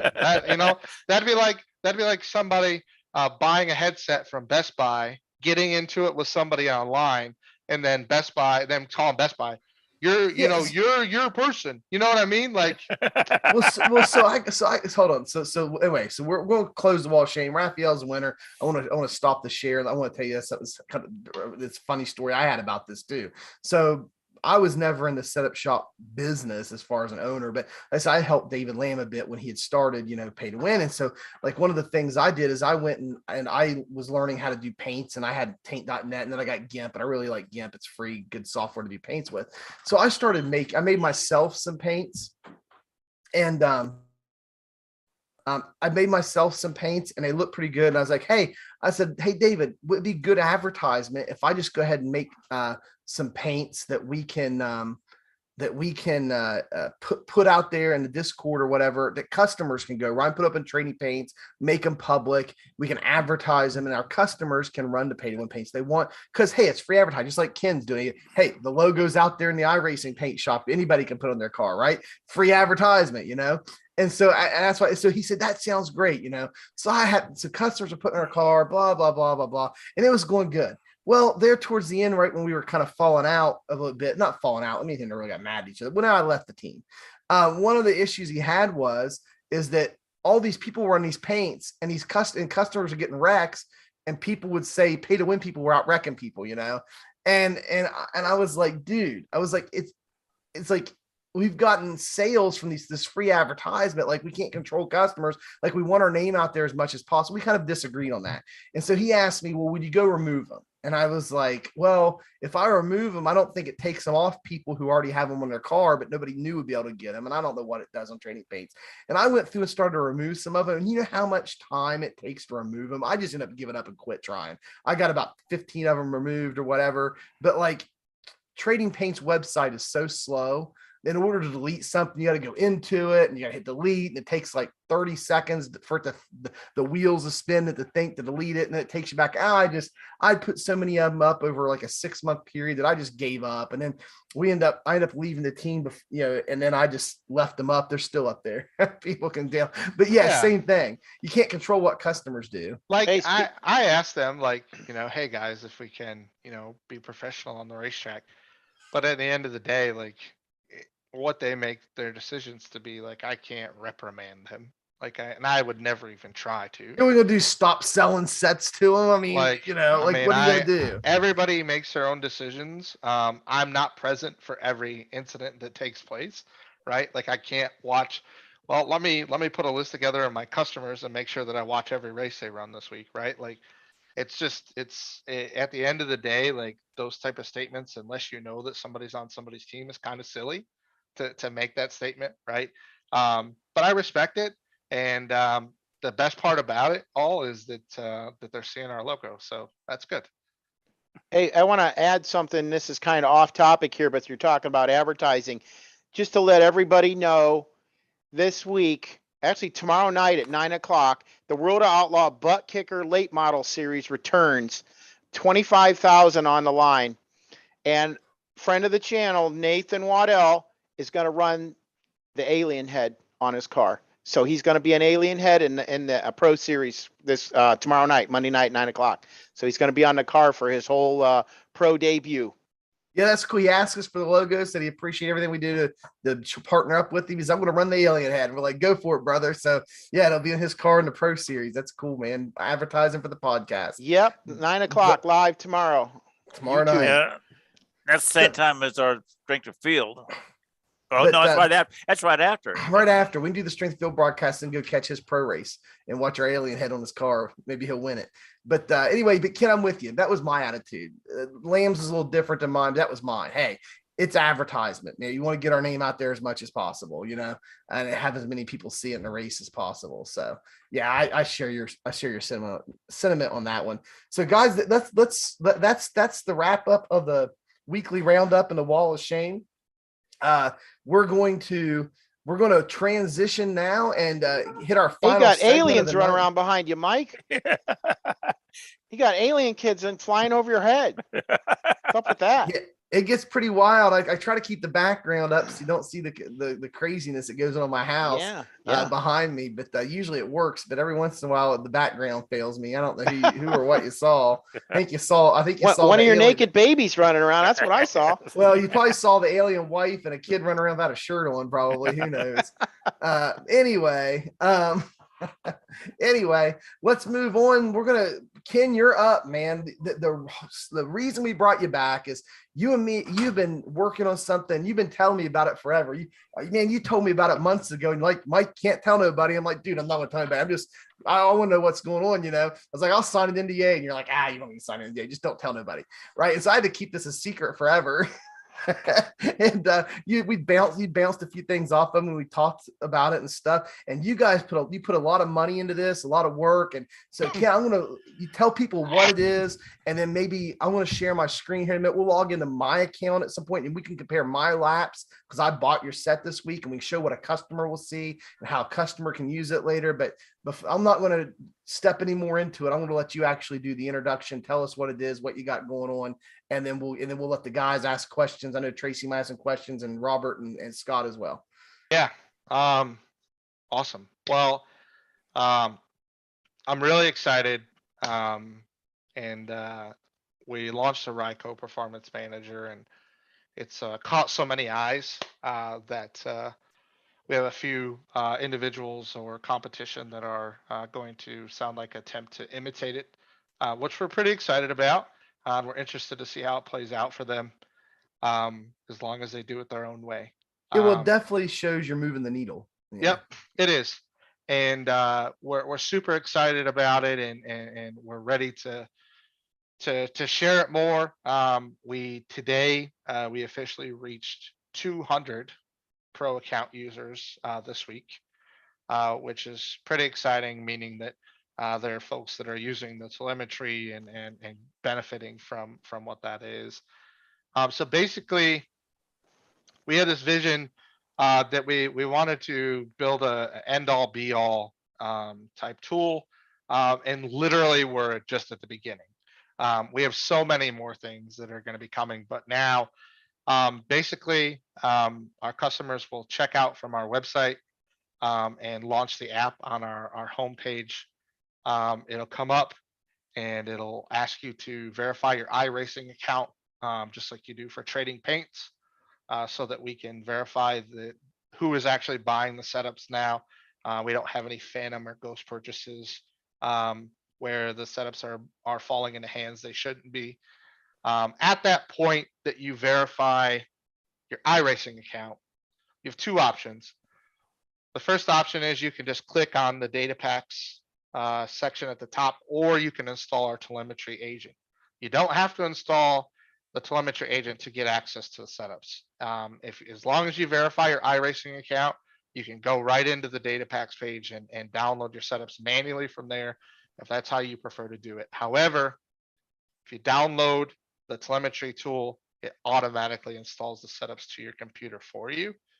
And then any updates that we add to the data pack throughout the week, they are automatically sent to your PC. And that part's cool because if you push out updates, you only have to go back to the website and check. They're just there. That's cool. And so this tool is called Ryco Performance Manager, correct? Yes, it is. All right.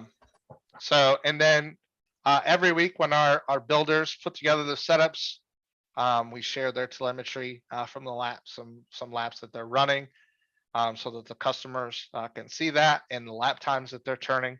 And then as our team wins a race, that race event is added to the data pack so that the customer can go in and see two things. Well, more than two, but two major things. They can see the exact setup that was ran in that race by our driver to ensure that the same setup that they've purchased is what we're racing.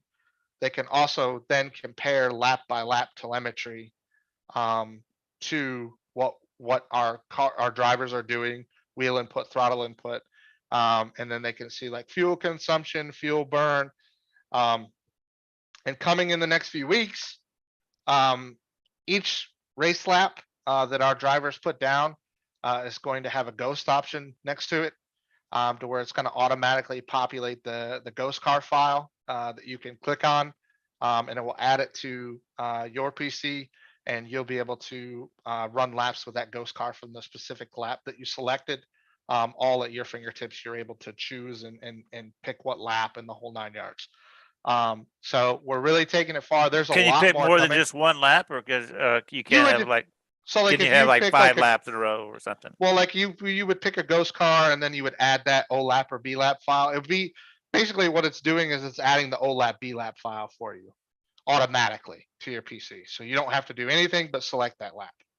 And that's the cool stuff that I like. So Ken, whenever most PC gaming experiences on the PC, people are PC gamers because they know PC. They have no problems usually with technical stuff. You know, if they want to figure out how to mod a game or like whatever, you just go type in Google and you figure it out and you get some instructions. You're usually a PC tinkerer at the least, if not an enthusiast, right? And so iRacing though is so different because people are coming to it for the race experience who may not know anything about it. In fact, there may be people out there that go buy a PC and never had one before just so they can do iRacing. That's and me. So Yeah, that's Robert. And even Tracy figures a lot of stuff out, but he's not a PC guru. He comes to me a lot of times and has me help him figure some of the tech stuff out. And so that really, this really helps those people out because I mean, personally, I've been in and I told you I've installed your telemetry tool. I've done some races with it. I've done some comparisons. We'll get into that here in a second. But the comment that I want to make is I think I still like Motec better, but you're talking to a person who can now build a basic Motec workbook from scratch if I had to. Tracy helps me some of the math sometimes. And when I published ours, I stole some pages that he had already, built some of my own, you know, so I can go in and build pages from scratch now in Motec. So obviously I still like the telemetry and stuff in it better, but I'm still I like using yours. When I'm saying I like it better, but I like yours and I like using yours. And I like the idea that I can get laptops because with Motec, we can only share what we have. So I can only share with other, you know, what I got from other teammates, other people. The thing that's great about yours is you can get your team's telemetry, you know, from your team drivers. But where I'm getting at here is that this tool is great. And it's amazing and I would almost say revolutionary as far as the fact that people don't have to be techies. You can be the dude who goes and buys a computer for the first time because you love racing and you found iRacing and you want that and you know nothing about computers. You don't even know what a file extension is, let alone an OLAP or a BLAP or an STO or know nothing about that. And you can still have the same kinds of driver development and tools now available to you that people like me and Tracy and you and everybody else use that builds sets and works on stuff and does driver development with people. You have those same tools available to you and you don't have to have any knowledge at all about computers other than typing in RycoMotorsports.com. Yeah, Right? and Mika. what's nice is that like once you've installed the tool, you check out on the website, it's on your computer within 10 seconds, like instantaneously. It was And a it's super fast download. It's just a little widget down your taskbar is all it is. Yep. And it's interesting. You brought up the Motec and I haven't shared this with you. I've been waiting. So You'll surprise me with one of them? like Motec better now. So coming in the future, I don't have a projected timeline as of yet.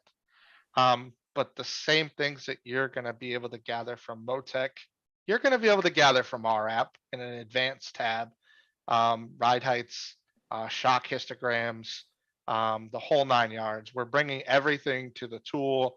It's literally going to be the end all be all for what you need. Dynamic ride heights, dynamic cambers. It's going to have everything in the app in an advanced tab to where folks that want to be more advanced and want to get that information can, but those folks that just want to learn to drive the car in the racetrack can stay on the other side of the app and not get lost in the details. So it's gonna be a separate tab in the app, right? To where they can stay away from it or go to it, to allow exactly what you're saying, right? Well, the goal when I had the conversation with the developer, I want this simple. I want this something, as you mentioned, like somebody can load in, install it in a matter of seconds and hit the racetrack and watch the tutorial video and know what they need to do to use the app. That was what I was going to ask. Easy. Is there a tutorial? How do you learn how to use it? I made a simple tutorial, just kind of an overview highlighting some of the simple like items that we've used and what you do. We have another one coming out that's going to go more in depth with a setup comparison tool that's also in the app. There's a lot of things that are currently in there. There's going to be a fuel calculator that's going to be coming. Is there a Ryco YouTube channel? There is not right yet, but there is one coming. And there's some shifts that are going to be happening here with our outlook and our branding of what exactly we are as a company, because we're no longer just a setup shop. We're no longer just somebody that supplies setups and says, hey, here's a video and sends you on your way. You can join our Discord and we can give you some information. We're a performance company. And that's the direction that we're headed in, is creating peer performance for our customers and the community as a whole. Yeah, so Ken, I want to say that, like, when I say I like Motec better still, if all I was doing was driver development and didn't worry about the setup at all, everything I need is right there in your tool. And it actually looks better. Like it's presented better, looks better than Motec. Okay. Like, I'm just the type of guy, if I can go and build my own, I like the flexibility. Like, if I want to create a screen that's got this information, this and this with this displayed in this manner, I can go create it. Right. Mhm. That's the part I was like, that's the same reason why I hate Macs and iPads and stuff Yeah. like that. Cause I want the flexibility of being able to use Linux or Windows or Android, that you can just do whatever you want with it. Mhm. It's more of a, that's all I meant by it. I wasn't thinking. No. Like, I know, yeah. like that Motec has those more advanced items that you would use Yeah. to build a setup. Our platform and our program is going to integrate those. Right. Can you tell if you went too far or not enough with your camber or caster? No, it doesn't give you that. Like, it doesn't say, okay, your tire's too hot or anything like that. But once we get into the details, I'll be able to walk you through what it does show you. It will show you changes that you've made. It also, there's like setup history tab to where you can go in and find what setups you've ran at what track and where and when. And there's a very, very deep part of it that a lot of people don't dive into. So we're gonna, Robert, we're gonna get into my account here. I got it up right here and go share my screen just a second. He's gonna walk us through some of this, compare some of my laps and stuff to see how bad I suck. And yeah, you don't have to agree with how bad I suck there, Ken. You know, I was saying, yeah. Let's get her going. Let's share your screen. Yeah, and but yeah, anyway, yeah, let's share my screen.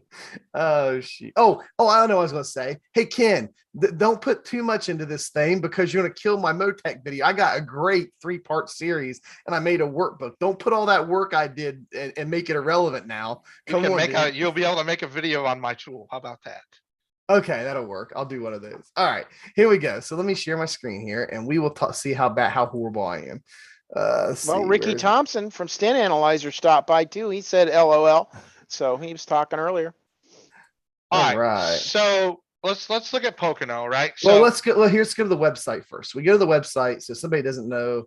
Let's see. Ryco. Okay, so you go to the website and right here it is, launch Ryco Performance Manager. The only thing that I'm not going to do right now is I'm not going to install it because I already have. But anyway, you can install that once you click on this link. So you'll log into your account. So you have to do that first, I guess. Yep. You go in here and I've already logged in. It says log out, but I've already logged in. So you go in here and log in. Excuse me. Once you log in, you go to Ryco Performance Manager. And here, now, Ken, you take over. Here's your data pack. Yeah. So, all right. So at the top on the right-hand side there with the Pocono one, you see the gray arrow all the way to the right. Click on that for me. Okay. All right, so what this is gonna do is this is gonna bring up our basic data pack layout and show you what's in the data pack and basically lay it all out for you. So as you can see, it highlights there's 2 race setups, there's 2 qualifying setups, there's a video, and there's 3 race events from races that have been won this week from our drivers. So if you scroll down a bit, you can see at the top, there's the 4 setups. Now, if you don't automatically install the setups using the telemetry tool, if you click on one of the setups, Mike, which I haven't been, but I will. There we go. So I'll click on it. All you have to do is hit download setup file. Yeah, this is what I've been doing, but I just installed the telemetry tool. And I'll download it, right? Yep. Yeah. And honestly, that data that you just showed there, anybody that's trying to screen snipe, blah, blah, blah, it doesn't work because our program actually reads raw data. So it's like the actual iRacing data. So you wouldn't be able to go in and recreate our setup anyways. Oh, I never even thought about that. I would have not shown that. But no. It doesn't matter. They can't get anything from it anyway. Okay. So I'm even going to go to show you. So like, this is what I've been doing, the manual process. And so if you guys don't know how to manually download a setup, this is how you do it. So you go into your documents folder, and then you go into the iRacing folder they put in my documents, and then the setups has its own folder down here called setups, and you go there, then you type in the car, and for the B opens, it's stock car 2 is what they are. So if it's just all the regular stock cars, that's all the A classes and stuff. You've got the old 87 cars in here. Basically, the stock cars are cup cars, whatever they've been in the past. The 2019s with this Gen 6, 2022's next gen, and the 87s are obviously the 87s cars. But if you want to get the B open, it's down here under stock car 2. And then the newest one is 2019. I drive the Mustang. So let's go to Pocono. And everybody will see the setups that I've purchased and downloaded this week. And I do not rip setups off. You can go to every shop owner that sees my folder about the show can go verify I've purchased them. So here's what I've got this week. I got my pay to win subscription. Right there's 2 of those. I got Ryco, and then I got my VRS for qualifying. I don't even touch the race, and I don't even like the VRS qual stuff this week. It's way too loose. I run. Oh, you did terrible on it. Oh, it was horrible. It was horrible. Usually they're good, but it was horrible this week. And I've been running Ken's Ryco set when I've been qualifying most of the time for qualifying up there. Then we got 2 team sets, Doug's from last year that I just renamed, and Scott Austin, the one he built. So there's my setup folder. Anybody wants to see what if you guys can see it on the screen now, if I'm assuming you can. Can you? Ken, can you guys see my setup folder there? Yeah, okay. We see it.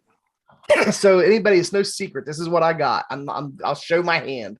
So this is what I got, and I manually downloaded them. So I usually rename them, and I went ahead and renamed it there to what I like to rename them as. So there is so that's how you do it. And you just rename it or whatever, and you hit save, and it saves your setup there. Then when you go in the car and you go to my setups, it'll be, I've got it sorted by track and season, but however you guys organize, that's where they'll be. So that's the long way of doing it. So Ken, you're saying there's a different way now. You're saying that whenever you install the telemetry if you close it out.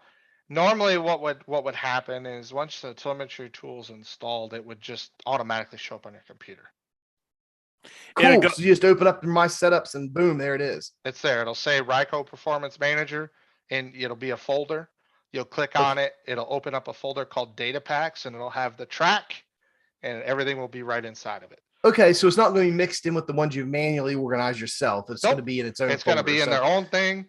So to be stock cars 2, Ryco Performance Manager, Data Packs, and then the track. Yep.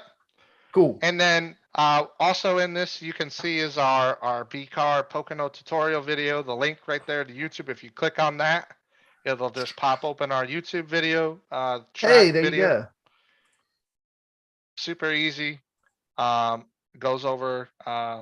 And there's Brandon Huck here. How to run the racetrack. Then if you go back to the pack there. Yep. And let me ask you this question, Ken. In the future, are you guys open to putting a setting in the tool that's down the taskbar that would allow you to pick your organization structure? Like let's say I wanted to get rid of the Ryco Performance folder and get rid of the Data Pack folder and just have it be a track right in the main, your stock car 2 Mustang 2019, and then the track name and dump them there and eliminate those first 2 hierarchical folder structures. Is there going to be a way to customize that later? Have you thought about that any or not? Probably not, because it's our way of communicating the new setup to your computer, right? Like that's our channel of how we provide you the updates. They would just show up on your computer, right? And then if we change that, then each person's would be different. It's kind of more in depth to explain. There. Yeah, I got you. You're looking to see if it's there already. You still got it. You still got to download it into your setup folder in your car, right? No. I wouldn't know what car to go into. It automatically does it all. Yeah, he sent. There's been other tools that's done this part. In the Apex Racing Academy has an automatic download tool. It's really similar to how it works. I'm not saying all the other stuff. So as far as the downloading part, it's kind of similar. So when you go in the garage, you'd be right there. Yes. Yeah. It's going to be a few more items to click through because you have to go my setups, Ryco Performance Manager, double click there, double click on Data Packs, and then double click on your track, and then they'll be there. So it's going to be about 3 or 4 clicks to get there. Okay. But they're automatically in there. So like you literally could be sitting in a practice session with your garage open, check out, and the setups are there on your garage. Yeah. I'm not knocking. If you had the Chevy, the Ford, and whatever, they'll be in all those cars folder. That's correct. Yeah. It automatically that's really installs cool. all 3 cars. Yeah, that's really cool. All right, so we got that. We got the setup downloaded. If you and where do they download the tool at? So if they want, that would be on the overview page when it first comes up. Okay. It would I be, just clicked on it. It's up here on the top left overview. it would pop up here. It would show verify your iRacing account. And then you Oh, would so it install doesn't a show up telemetry. since I've already got it running because I've got it Correct. running down my taskbar. Well, no, it doesn't show it. Once you do it once, that's it. That's what I'm saying. It doesn't show it for me now for Nope. everybody to see at home because I already have it installed. Yep. And there is a option in it. So I'm going to bring it up right now. Because there's an option that before we get into showing the details of my laps here. There's an option in it to like what you want to do with your IBT files basically. And you guys don't know, if you don't know what an IBT file is, that's okay. We don't really need to get into that. Ryco, there it is, Ryco Performance Manager. We have a video on that, don't we? We do, but let me set Because I don't know what that is. so it install. So guys, it installs, and I've got a big 4K monitor, so I'm not going to switch my resolution or nothing. I'll just tell you, it's down in your task tray, like down there in the bottom right hand corner on Windows 10 and 11. There's like an up arrow thing there, and you click it, and it shows all your apps that are down there in the task tray on the bottom right. It installs and runs down there. So you just right click on it and hit settings. And I'm about to share that screen right now, and this is what you'll see. I want to change the share here, share screen, and there it is, settings. Okay. And so when you share it, you guys can see that there's only one setting in here, which I thought was kind of cool. It says remove uploaded telemetry files. So that's your IBT files. And in one race, and Ken's got a comment down here. It says generally telemetry files can be large and might fill up your disk. Once uploaded, these files are safe to remove. So I clean mine out every once in a while. I use Motec and Mew, and you can tell. In fact, I think I tell Mew to automatically delete it. So I probably ought to tell your performance manager to automatically delete it too. But anyway, I had never for now. And you've got options here. This is cool. You can do never immediately. So as soon as it uploads, it deletes it, or after 1 day, 1 week, 1 month, 1 year. Because these IBT files can be big. If I run a B open or an 8 open race, I mean, it could be like 200-300 megabytes, probably upwards of 300 for a whole open race. And that means like 3 or 4 of them, you're over a gig. And you race a bunch and you're going to have multiple gigs a week in these files. It's just going to eat up your disk space. So that's a very important thing to set. If you guys just want to never have to worry about it, I'd set it like never or 1 day, at the most 1 week. But that's an option. So can anything else say about that? That's the only thing there is to configure. It just installs, pops down there. And if you click on settings, this is the only option you have. Yeah, it's, we want to make sure that you're not bogging down your computer with telemetry files. So, I mean, we've had guys do that. We've helped guys before and told them that to turn telemetry on. They did it a bunch, and then their disk ran out of space. We had to tell them, dude, you got to clean this up, So and just hit apply, pick whatever option you want, hit apply. And you might want to do 1 day, especially if you use like MU or something and you're using Motec or something else along with it. That way it gives MU and stuff a time to get, time to go and do its deal and convert your files over to Motec.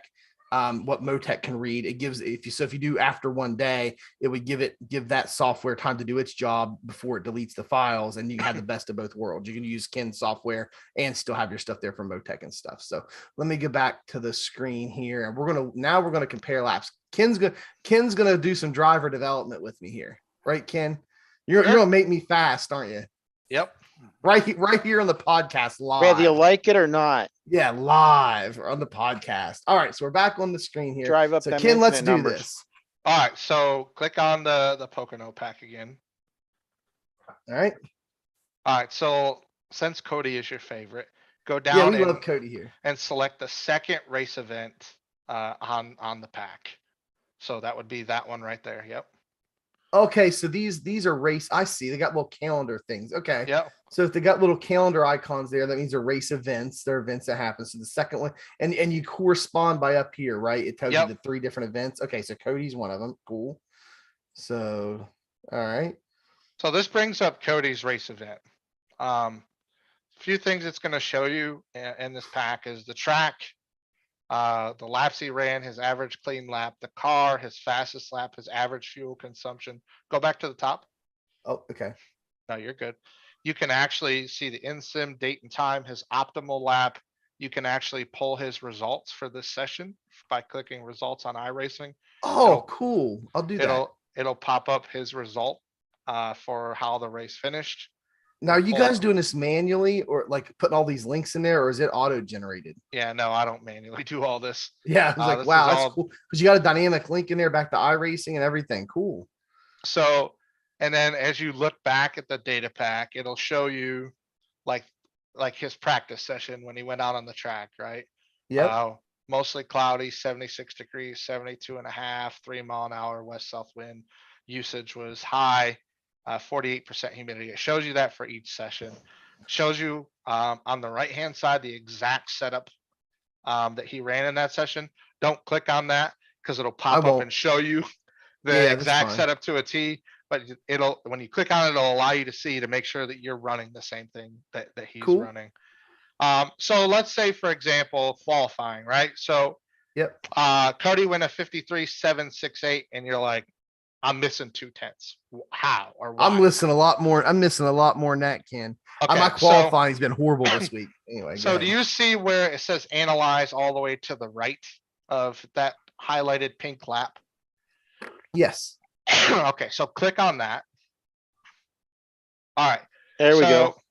So if you go down to the bottom next to Cody's name where it says compare, click on that Yep. for me. All right, and click add comparison lap. And then Yep. go over to the right where it says event and click drop down and select a race. I don't know when I did qualifying and did anything decent. Sometimes I don't even qualify this week because it's been my You qualifying. didn't qualify this race. All right, let's go find another one. There we go. You That made an qualify- incomplete lap. You didn't qualify there. Ah, man, come on. You qualified there. There we go. Okay. Qualify. All right. So as you see, your 54.784 was your Yeah, fastest but lap. is this the race from earlier today? Yeah. Oh crap! I used the VRS set. There was horrible qualifying. Let me go. This No one. kidding. It was horrible. Horrible. There's This our is setup. better. All right. Yeah. 54.547. You see all the way to the right, there's a little checkbox. If you Yeah. check that box, hit apply, and then hit analyze selection. All right. All right. So as you can see, Cody's lap is highlighted as red. Yeah, I've noticed. I did this before the other day Yours is whenever I was checking highlighted it as out. blue, right? So Ryco you- drivers are always in red, right? Yep. So you can like drag your mouse around the track. And you can see at what point of the track that you're at. Or you can just do it on the chart and it'll show you where you're at on the track. So the Yeah. very, Now the top one's ground speed, right? that's correct. Yeah. The second one is throttle input, then brake, then gear, steering wheel angle, and then actually on the bottom left is actually the time delta as well. You know what? That's So where Mike here- fell off then, huh? So Trace, look here. As you can see, let's just take turn one. Look at the ground speed. I'm a little more going in, and he's a little more coming out, and he lifts a hair earlier. Isn't that always the case? We find that you get if you carry the throttle just a little bit too far, and that ground speed that you carry in You are above going the to other person, push. you lose it by twice as much on the way out. And he Yep. didn't have to come out of his throttle all the way. He's still into his throttle about. Oh no, he's out of his throttle, but his ground speed's a little higher in the middle. Sorry, I was looking at the wrong Trace. But yeah, and he gets into his gas sooner than I did. Yeah, look, you can look at his braking too. That's probably where the difference is in speed. You can see you got onto it. He's already off it. Now, Yeah, for I'm trail those braking watching at deeper. home, this is secret high intensity training at its best right here. This is exactly what we look at when we do driver development. So we use a base lap and then we'll use your lap to overlap like this, and we can see the differences in lap on certain parts of the track. So anybody that's inquiring or curious about this is it right here. This is exactly what we use. This is Ken's format, but this is the same graphs that we use. Well, I've been wanting this forever. I'm like, thanks for the setup. I appreciate the sale, but or me buy the ability for me to buy it off of you. Right. But having telemetry from the guys that are better than me, like this is where it's worth the money. And you right? can 'Cause this see is where it you gets ramped up, where he's still easing into the gas. And that's something that I think you even professed, where you're still working it out without giving it 100% of throttle. But now I work it a little more on 3, but Well, and actually this is a unique track. If we had more of a traditional track, I'd like to see it, but you're dealing with 3 different corners here. yeah, but on 3, I'm a little more gradual, but he can get into it earlier, which he's actually faster than me again coming out of 3. So Right. I think that the now 2 were pretty close to identical. Well- I usually take the tunnel turn pretty good, but 3, All right. Cody's faster than me, and 1, he's faster than me. That's where he's getting all So this time. sitting on the box, looking at your graph here, first thing you got to understand about the track, what is the longest part of the track? It isn't Back. turn 2. You start at turn 2 and you want to go as best you can, fast you can through Oh, it's the front 3 stretch, yeah. down the front straightaway and into turn 1 and 2, or well, I guess it would be considered 1.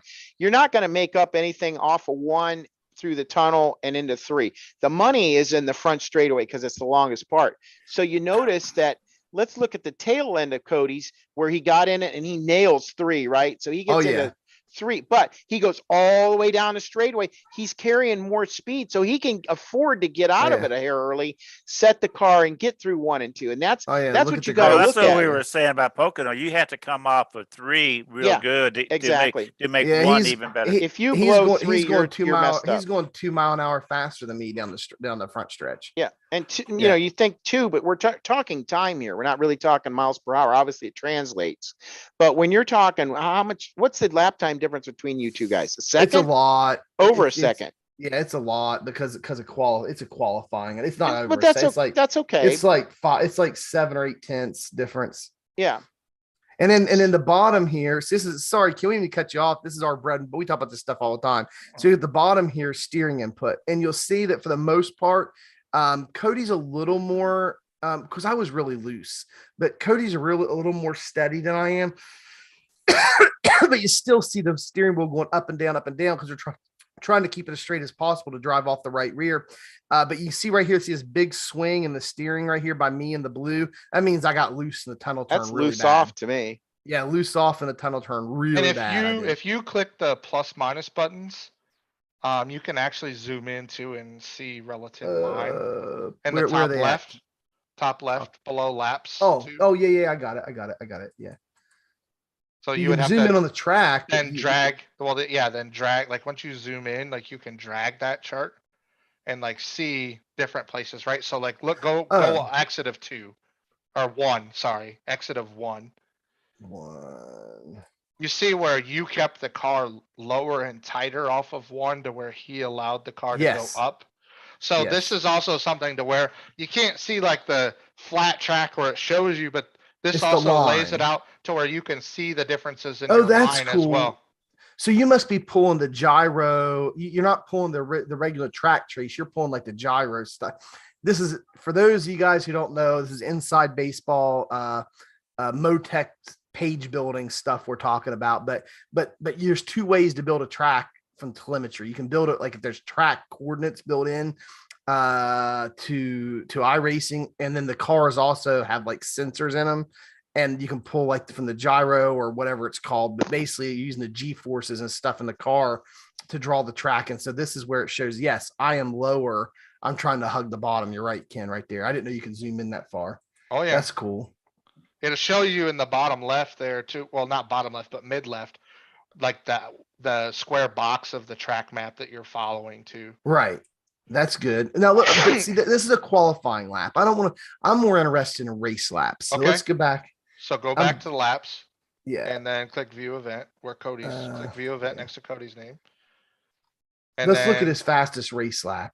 Yep. Or anything in the top 5.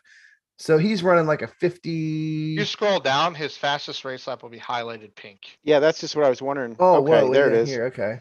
It'll also show you laps, caution laps, and when you go back green with the flags, it'll show you pit in, pit out, time that you were stopped in your pit box, and how much fuel that you added while you were in the box. Let's look at like after the tires got warm. So let's look at his 54.5. That's a really solid early lap. It's not his fastest, but it's a very solid early lap. Tires are warmed up a bit. Let's see what he's doing here. So let me interrupt you a minute, because you kind of skimmed over something that really needs addressed. And I think Ken just kind of hushed on this, but it shows an in lap and an out lap on pit And that's really important, is how much time it took you to get in and get off a pit road, because a lot of you will races are make- won and lost on pit road. yes, you will make more time or lose a lot of time just in those in and out laps versus, say, just your fastest lap. Okay. His fastest lap, you might be a matter of tenths, right? But in a pit stop, you might be actually talking seconds. That's where the money is right there. So let's not just blow over that, but that is an important point that he has that is really good. I really like what I see there. I'm liking that. That is definitely one feature that I enjoy right there. I always thought when you come out of the pits, you're supposed to make that first lap is almost like a qualifying lap where you can make up some time first couple of laps. You got to Oh, hit shoot. add lap. On new Yeah. tires, you're gonna be slipping and compare. sliding. You better Click take compare. it easy. Compare. And then Oh, add. Okay, got it. And we go back in my race. We go to this one. Was I running your? No, I was running Scott's on that one. Let's see. Where was I I running? think it your was the guys's? first race. Oh, I ran a bunch of them. Yeah, this is the only one that I actually installed the telemetry tool for. Okay, because I ran several of them earlier in the week. All right, so yeah, this race and my fastest lap. Okay, this is a pretty decent comparison. 54. Yeah, I was running the faster lap on race sets than I was qual sets. I just couldn't do anything in qualifying this week. So let's grab my fastest right there. All right. Okay. And then hit analyze. Yeah. All right. Here we go. Yeah, the song's the same in turn one. I can see that on a throttle. Yep. Yep. And Cody is way more relaxed on the throttle. That's for sure. Well, you can see he doesn't get all the way like when like the speed, right? Like look at your dip and your speed compared to his, like yours goes way down in the center compared to his, where he's able to carry more through the middle because he didn't drive it in as far. Right? So you drove it in further. So you had to whoa up more in the center of the corner. So where Right, and he so was then able more to the center. carry more center speed. So And what's at the a track difference in like this, like it's important to be able to carry the center speed in the middle of the corner. Mike? What's the difference in, say, turn one entry speed? Go to the top, right there. What's the difference in a speed right there? So at the end of the front stretch, when it's Yeah, right there only- where it splits off, where he just Right. gets out of the gas. So he's off and you're still on. So right there is what I want. What's those two speeds? What's a mile per hour difference? 1 mile an hour, 2 1 mile an hour? mile, 1 mile an hour. 1 mile an hour. Okay. If And you And Cody's faster by 1 mile. But if you Yeah. look, Cody's fastest speed at the end of the straightaway is 192, right?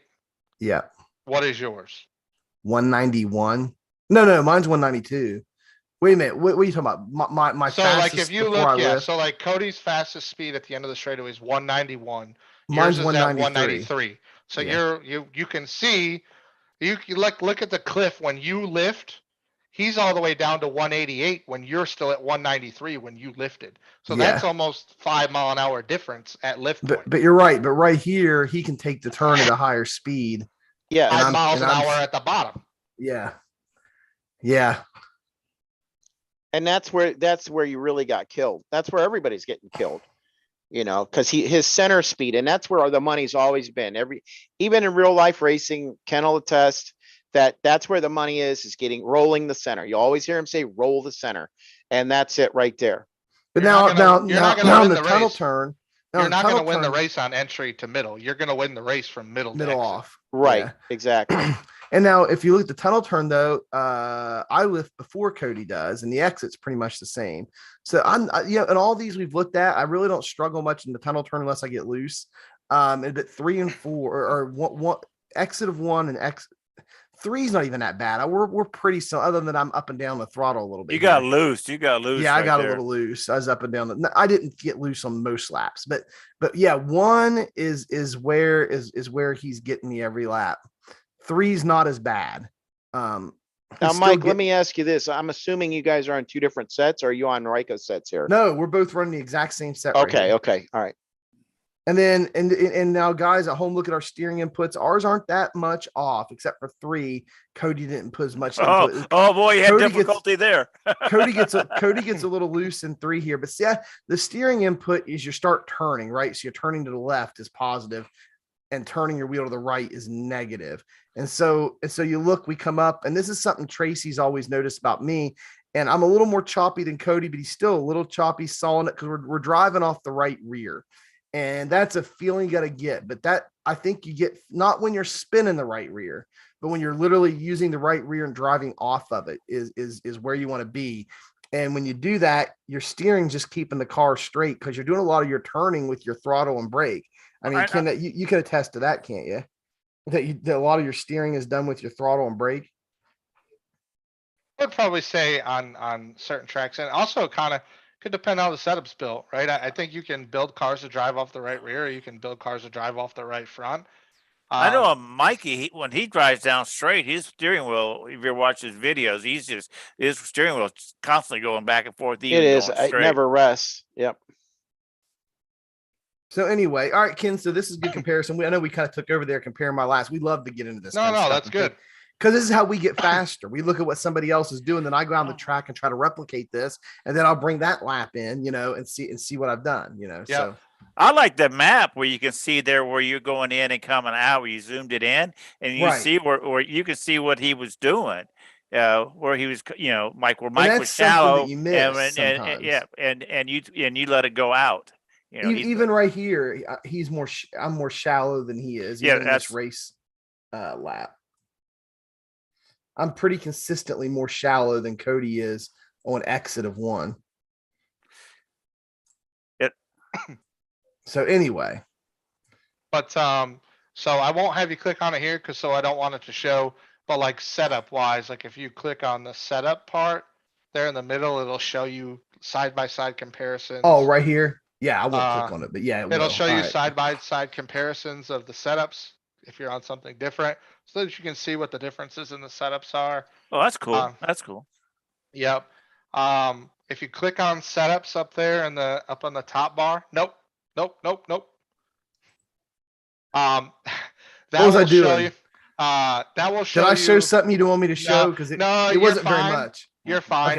Okay. Basically, what that's going to show you is that's going to show you what changed on that lap. So it'll show you whether tire pressure's increased, dropped. But like if you click there where setups are, so basically what it's going to do is it's going to show you like a setup history of setups that you use for a particular car or track. Is that just the name, or is it No, it's going to show you the full setup. Oh, I don't want to do that then. Yeah, right. You don't want to do that. And then when you're looking at like under your setups, under my setups there, if you have them stored on the telemetry tool, you can click add to compare, and you can actually, it's got a setup to comparison tool built right in to the sim. Now let's go back to the data pack real quick. I want to show you something that's pretty interesting. Click on the Pocono setup pack again. And then click on Cody's race event. Cody. He was like the second entry, you said. Yeah. All right. So basically what will happen on the right-hand side there where you see setup, and it'll show the setup name to show you that they're on the same setup. So let's say Cody wanted to change left rear tire pressure from practice to qualifying. He felt like he needed a little bit more drive off, and he put a 0.5 pound in the left rear tire, right? All right. Where it says setup when qualifying, next to that, there would be parentheses, and it would say changes 1 or changes 2. Okay, like right here. Yes, it says unchanged down there. Yep. Because you see he reloaded, like he stopped that lap. It was an incomplete lap, and he reloaded, and it's recognizing that same setup was used in that same stand. Cool. So right next to that, it would show 1 change. So it's showing you if our drivers are making changes in the session based upon what you have on your computer, right? Or what's stopped. Well, that's to eliminate people saying, well, he's not driving what you're so Cody was using the race base. I was using race loops. So I guess we were using different setups. But this eliminates 110% anybody being able to say, you're not racing what I've purchased. It shows you whether there's been a change made once you reload the session. It'll show you. And then once you bring up the setup file, if there is a change, it will highlight it. Anything that was changed to a positive number will be green. Anything that was changed to a negative number will be red. It will show you specifically what was adjusted and what was changed on the setup by our driver. And that, but that not only is that, like you're saying, like is an honesty thing, but that also will help people that's trying to learn how to make adjustments to sets. You'll be able to see what other people adjust and go try it yourself, so you can learn to see what it does. Like for, I'll tell everybody, because like I do live streams, everybody can see my black boxes, and like I do that on, it doesn't bother me. Because I'm trying to help people in my live streams. I'm talking to them and trying to give them advice, trying to help them. And one thing I do a lot, especially on a track like Pocono, where on the second run, you're running the fuel down really far, and even doing the first run a bit, is as I like to drop my rear end a little bit, not much, a click or two on both sides, and just drop the rear end, so that when I burn fuel off, because if there's a caution in the second half of the race, I'm not taking more fuel. I want to get new tires, but I'm not taking them more fuel. So like, as the fuel burns off, your rear end comes up a little bit, and I don't want my splitter banging the ground in the last half of my run. So I'll drop it a click or two usually. So I do that.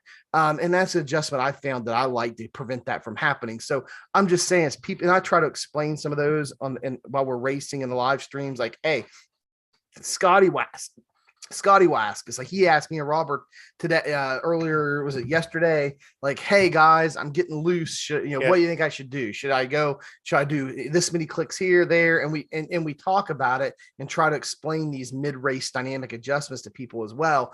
And so this is cool. So guys, if you're listening and you're trying to learn some of that stuff, what Ken's showing you here that you can do with comparing the changes that the guys have made either in the race or as they're loading in and out setups and they make changes, you can see the adjustments they're making and start learning how to make those adjustments yourself, because mid-race adjustments can help you a lot.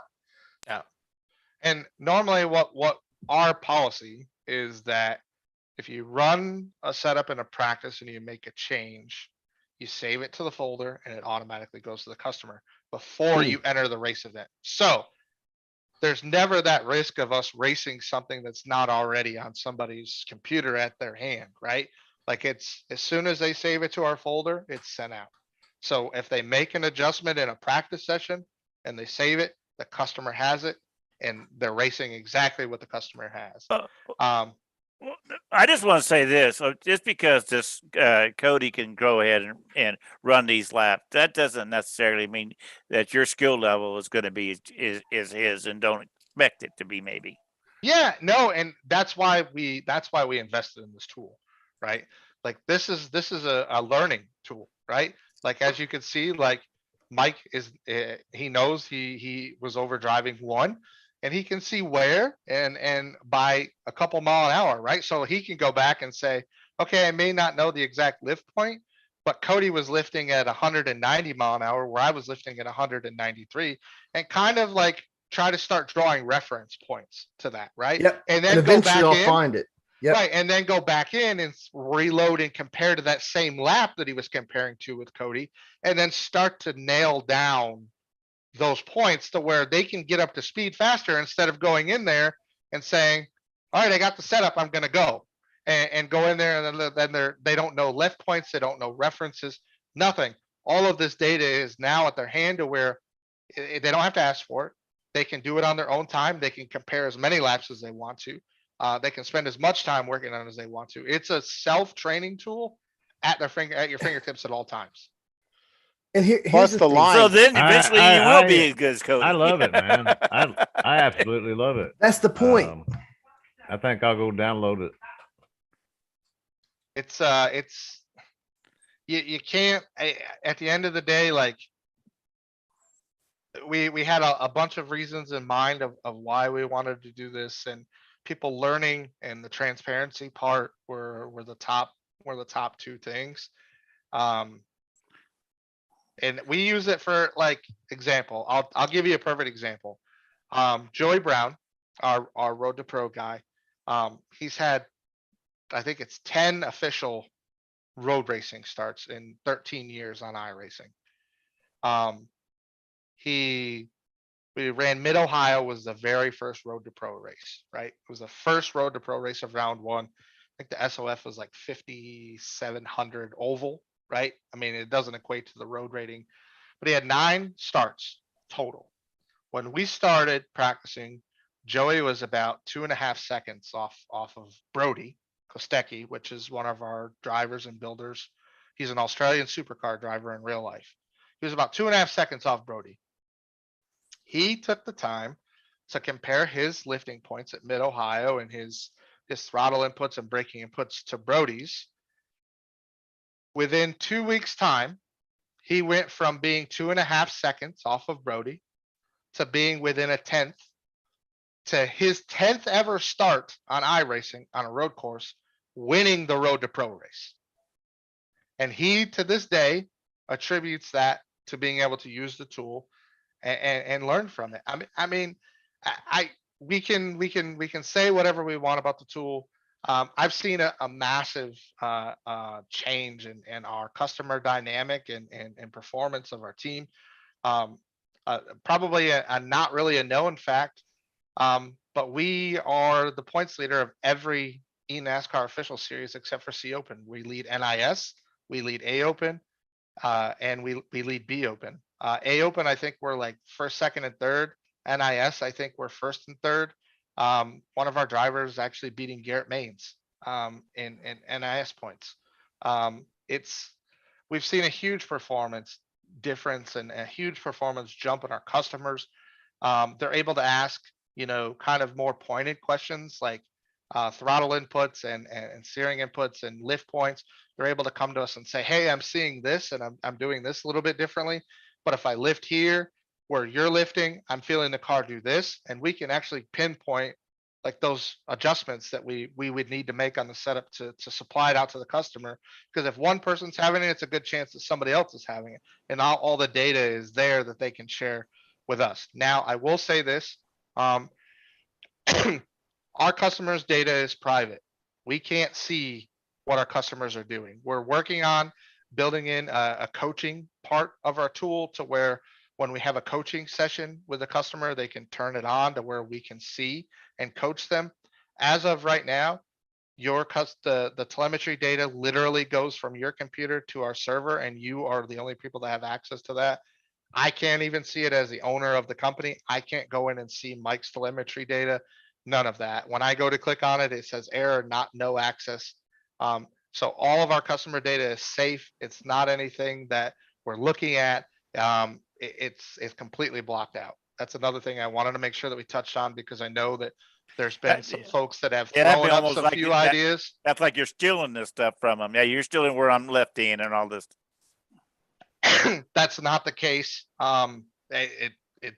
Let's say like we have different teams, right? So we have our road team, we have our dirt team, we have our asphalt team, our coke team, and they're all separated on the app. Our road team guys can't see our coke team guys' data. Our road team guys can't see our asphalt teams guys' data. It's completely blocked out. It's completely private. You can only share amongst our inner teams, but our customers' data is completely private. So I just want to say, like, guys, this is where I'm kind of finishing up my thoughts on this, is that this is where the secret sauce is made. Like, everybody thinks that there's this magic setup that you put in your car and that's what makes you like the best, right? But having a good setup's great. That's part of the puzzle, but this is the secret sauce. And this is what we do. I mean, this is what the benefit of being on a team has been for me. And Trace, I know for you, is like share, like you get, each week at each track, you have a teammate that's stronger to track than everybody else, and the next week somebody else. And always before, you record your telemetry, you'd share it. There's been tons of times that I've posted my IBT files up in our Discord or our link in Google Drive in the Discord for our teammates to go be able to download and compare against, and vice versa. I remember one week Bobby Harmon on our team was faster than me, and I went and I said, Bobby, run some telemetry, share your IBT with me so I can figure out how to pick up a few tenths, some speed here, what you're doing. And this is what, that kind of stuff is what being on a team, how it really helps you. And Ken's offering that to you is like, hey, here's what our team is doing, and you can go and kind of use that benefit of being on a team, but without being on a team, and being a customer of Ken's and seeing what his team drivers are doing. That's where the secret sauce is made. And the person who taught me that is on this podcast with us right now. And that's Mr. Tracy Rumschlag, the Admiral. Trace, what are your final thoughts on the Ryco Performance Manager? I am blown away. I want to get into that more. I think it's great. It looks like it's a lot easier to understand than what you guys were doing. Yeah, and if you're just a privateer and you're trying to learn, Ken's got it. I mean, there it is. I mean, there's no real question to it. I mean, just learning how to do it. If you're on a team and you're a designated driver, maybe you have a team engineer like myself that you work with all the drivers. Maybe you could study it, understand it, and share it with your drivers. But at the end of the day, the results are going to be, I mean, way better. I mean, that is the busy work. It's not the setup, like you say. For the most part, it's the busy work of logging the laps, getting the tire readings, that kind of stuff, making sure everything's right, and then going out, logging the laps. You got to do the legwork. If there's no, you're not going to run 3 laps, jump in a race and be successful. It's just how it Scotty. is. Well, no reference to Scotty, but I mean, yeah, that happens to be the case. But I mean, a lot of people, they grab a setup, and that's why they have 27 setup shops in their folder, because without knowing the Hey, line. Trace. Now, was that a shot at me? No, I'm just sharing the wealth. but anyways, when you have all those setups, if you don't know the line and you don't know the let off points and that kind of stuff, that's what makes that setup successful, which obviously came from that particular driver. And without that information, and you go out and drive it wrong, I don't care what you drive, you're not going to have it, right? Invest the time. I've said this before, invest the time in your racing, in your driving, and you'll be better off. And then you won't have to buy so many setups, because you're going to find certain setups work on a variety of tracks, and you'll have it, and you won't need everybody's setup. And that's going to put some setup shops out of business. You know, the cookie cutter guys that rip them off and don't read the notes. That's going to put them out of business, because they're going to have to actually develop setups. But in order to have a successful base, driving base or driver base, customer base, like Ken's doing, this is the investment you need to put out there, not the setup itself. So yeah, I love it. I want to dig a little more into it. That's for sure, Ken. I'm telling you, I'll probably hit you up through the week, because I want to know more about this. Yeah. I know back in the papyrus days, we used to be able to see the throttle and the brake input and get inside the guy's car and watch his steering and be able to see all. iRacing took all that away from us, even though it's from the same company.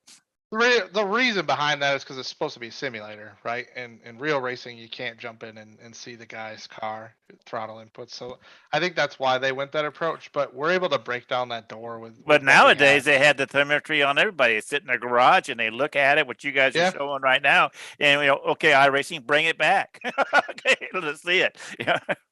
Well, and Ken's making it available to his customer base, which is even better. And can I like what you said about you guys are changing your branding to being not a setup shop, but a performance company. You're selling performance, and this is really leading you guys in that direction of branding that way. And the fact that we're not just selling you a setup, we're selling increased performance. Like here's how we're going to do it. It's like a click or two better than VRS is doing it. I think it's a lot. Never mind. There's a lot of information on. Yeah, VRS. this is a lot. You got to know what you're getting into there. This is miles ahead. But so Ken, man, I tell you what, we appreciate the relationship you have here with us here at the channel and on the Alien Factory here as we do these podcasts and stuff, and sharing information with us and keeping us in the loop and coming back, doing our first podcast with us and coming back for this one, talk about your performance manager. And, anytime you guys got new stuff, we shoot messages back and forth on Discord pretty often. So if you guys got something else in the works, shoot me a message. We'll have you back talk about that. But man, thank you so much for coming on. And I'm speaking for everybody on the team and the community, man. We really appreciate the money that you put into this performance manager and the transparency of those telemetry data from the drivers. So, I mean, you're definitely giving people a whole package here.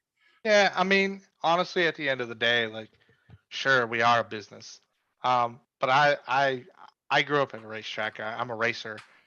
I know what it's like I've watched people come in that didn't grow up in racing, in real life even, that don't know how to find their footing, right? And they don't have those tools. Somebody's not just going to reach out and say, here's this is going to get you started, right? Especially in iRacing. We've talked about, setup shops have kind of like deemed that bad eye because there's those folks that have the old school mentality that you shouldn't be given the success or be able to buy it. But at that point, our community stays the same and it's stagnant, and it doesn't attract new people and allow people to get involved that want to get involved, that want to learn. This is that stepping stone, right? Like the free short track setups, to be able to learn your racecraft and learn how to drive the car, and then moving into being able to see builder and team telemetry and understand the racing and the racecraft and learn to get up to speed faster on the racetrack. And then the next step is success and performance, and that's the direction that we're headed. Yeah, and I think that attitude is the same general attitude I have. That's why that's why we get along so well anymore, and why we're able to do this kind of joint collaboration stuff, is because that's the reason why me and Tracy put up all the videos we do and stuff. Is like we're exact same reason. We're trying to help people and trying to get them started and make it not such a big mountain to climb. So Well, yeah, I'm with you, Can we man. promote that on a channel here? So there's a link so people can be aware of that. That we need to get the word out for that, not just with your customers, but we'd like to share the wealth too, and help show people that there's a tool to take advantage of, not just sit on your hands and complain that the setup don't work. Yeah, definitely. I can get with Mike to share to how we can share that out and how you guys can share out the free short track setups too. I'm good with people promoting that. I think that the community appreciates it. We've had a lot of positive feedback, and we just honestly, at the end of the day, like I like seeing my team guys win, but I love it when a customer actually beats them. Absolutely. And it happens a Yep. lot. It happens a lot. And our big win this week from our customer, beating one of the best on the sim. He was super excited. He messaged me. He made a YouTube video about it. Like he's like super pumped up. So it's that stuff that keeps it going for me and what I really do it for. So Oh, believe me, the first time I ever beat Cody, it's going to be everywhere. Even if I got to turn him to do it, if I can just get to his rear bumper, I'm going to win that race, and it's going to go everywhere. I'm putting pictures up. Here Like, comes Nim. Yeah, Yeah. Turn to pro. Cody's my friendly arch rival. I want to beat him anyway. Is this going to be a Danny and Ross thing here? No. How about Chase Elliott winning tonight, huh? Yeah. What? Yeah, the 11 and 18 cars got disqualified. Oh, I didn't hear No. about that. So Denny Chase- didn't win? Chase Elliott was the winner of the race. Oh, no way. Kyle Yeah. got this. Kyle too, huh? The 11 and the 18 got disqualified. Oh man. Do you know what for? Somebody said something about something that manipulated aerodynamics on the nose of the car, but they did Ooh. not say what. That'll come Ooh. out tomorrow, probably. So They'll save that for Yeah. their podcast. yeah, I But wonder. Tune into Wonder- their podcast for that information. probably. Wow.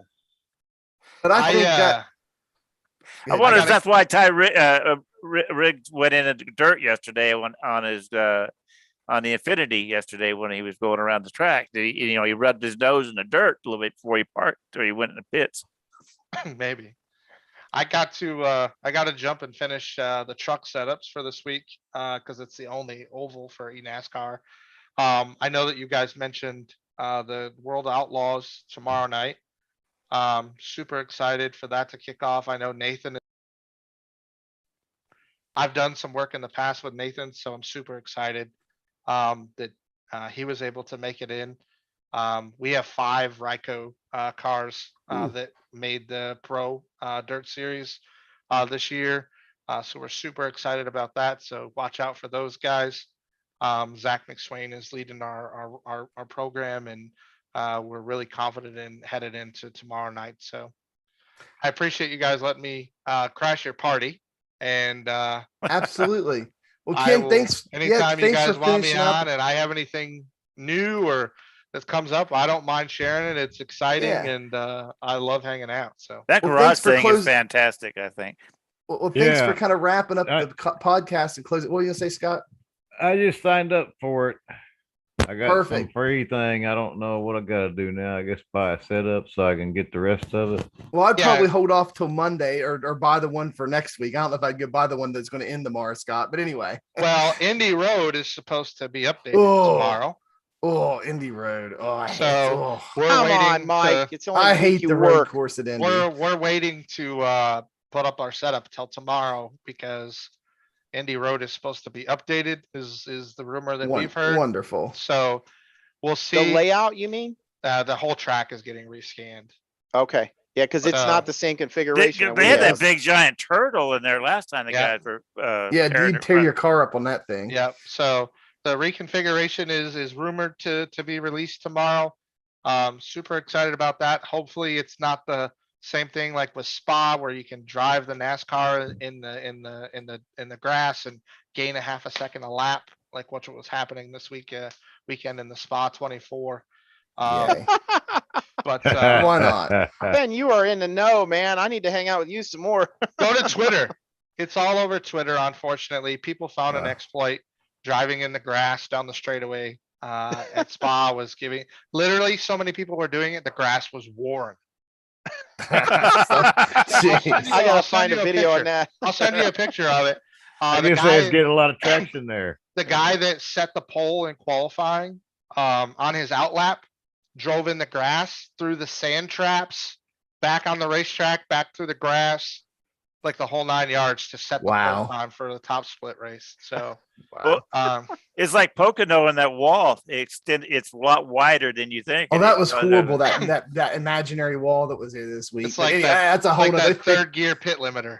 Yeah, no, it's just. Well, no, mystical this is stuff. really the wall is wider. You can hit the wall. I never. guy hit Well, go that. line. anyway, guys, Ken's got to go. Thanks, Ken. Thanks for wrapping us up. Thanks for being here with us. Thanks for wrapping the podcast up. We appreciate it. We'll catch you. Stay whenever in you got- touch. Yeah, stay in touch. We'll get you when you got something else going on. Guys, that's pretty much all we got here for the Alien Factory podcast episode number 14 with our special guest, Kim Biron, here talking about Ryco Performance Manager. If you want to check out Ryco Performance Manager and purchase a setup from them, that is Ryco-motorsports.com. Go out and check it out. Always hit that subscribe button. We appreciate all the subscriptions you guys give us. We are on our way to being a YouTube partner, and every subscription you give us helps us towards that goal. So we really appreciate it. Bell icon gets you notified anytime we go live or put up new content here on the channel. And always check out the description down below. We got all kind of goodies for you guys down there. We got an affiliate links, places get free setups, promo code, all kind of cool stuff down in the description. Check that out before you guys leave us. For myself, Mike Howerton, the man, the myth, the legend, also the #1 team driver, Robert Cook. We got the Admiral Tracy Rumschlad, Scooter Scotty Stevens, and the man, the special guest, the man tonight, Ken Biron, the owner of Ryco Motorsports, here with us. For all of us here at the Alien Factory Podcast, appreciate you tuning in for this one. And as always, we will see you in the That next next one. one.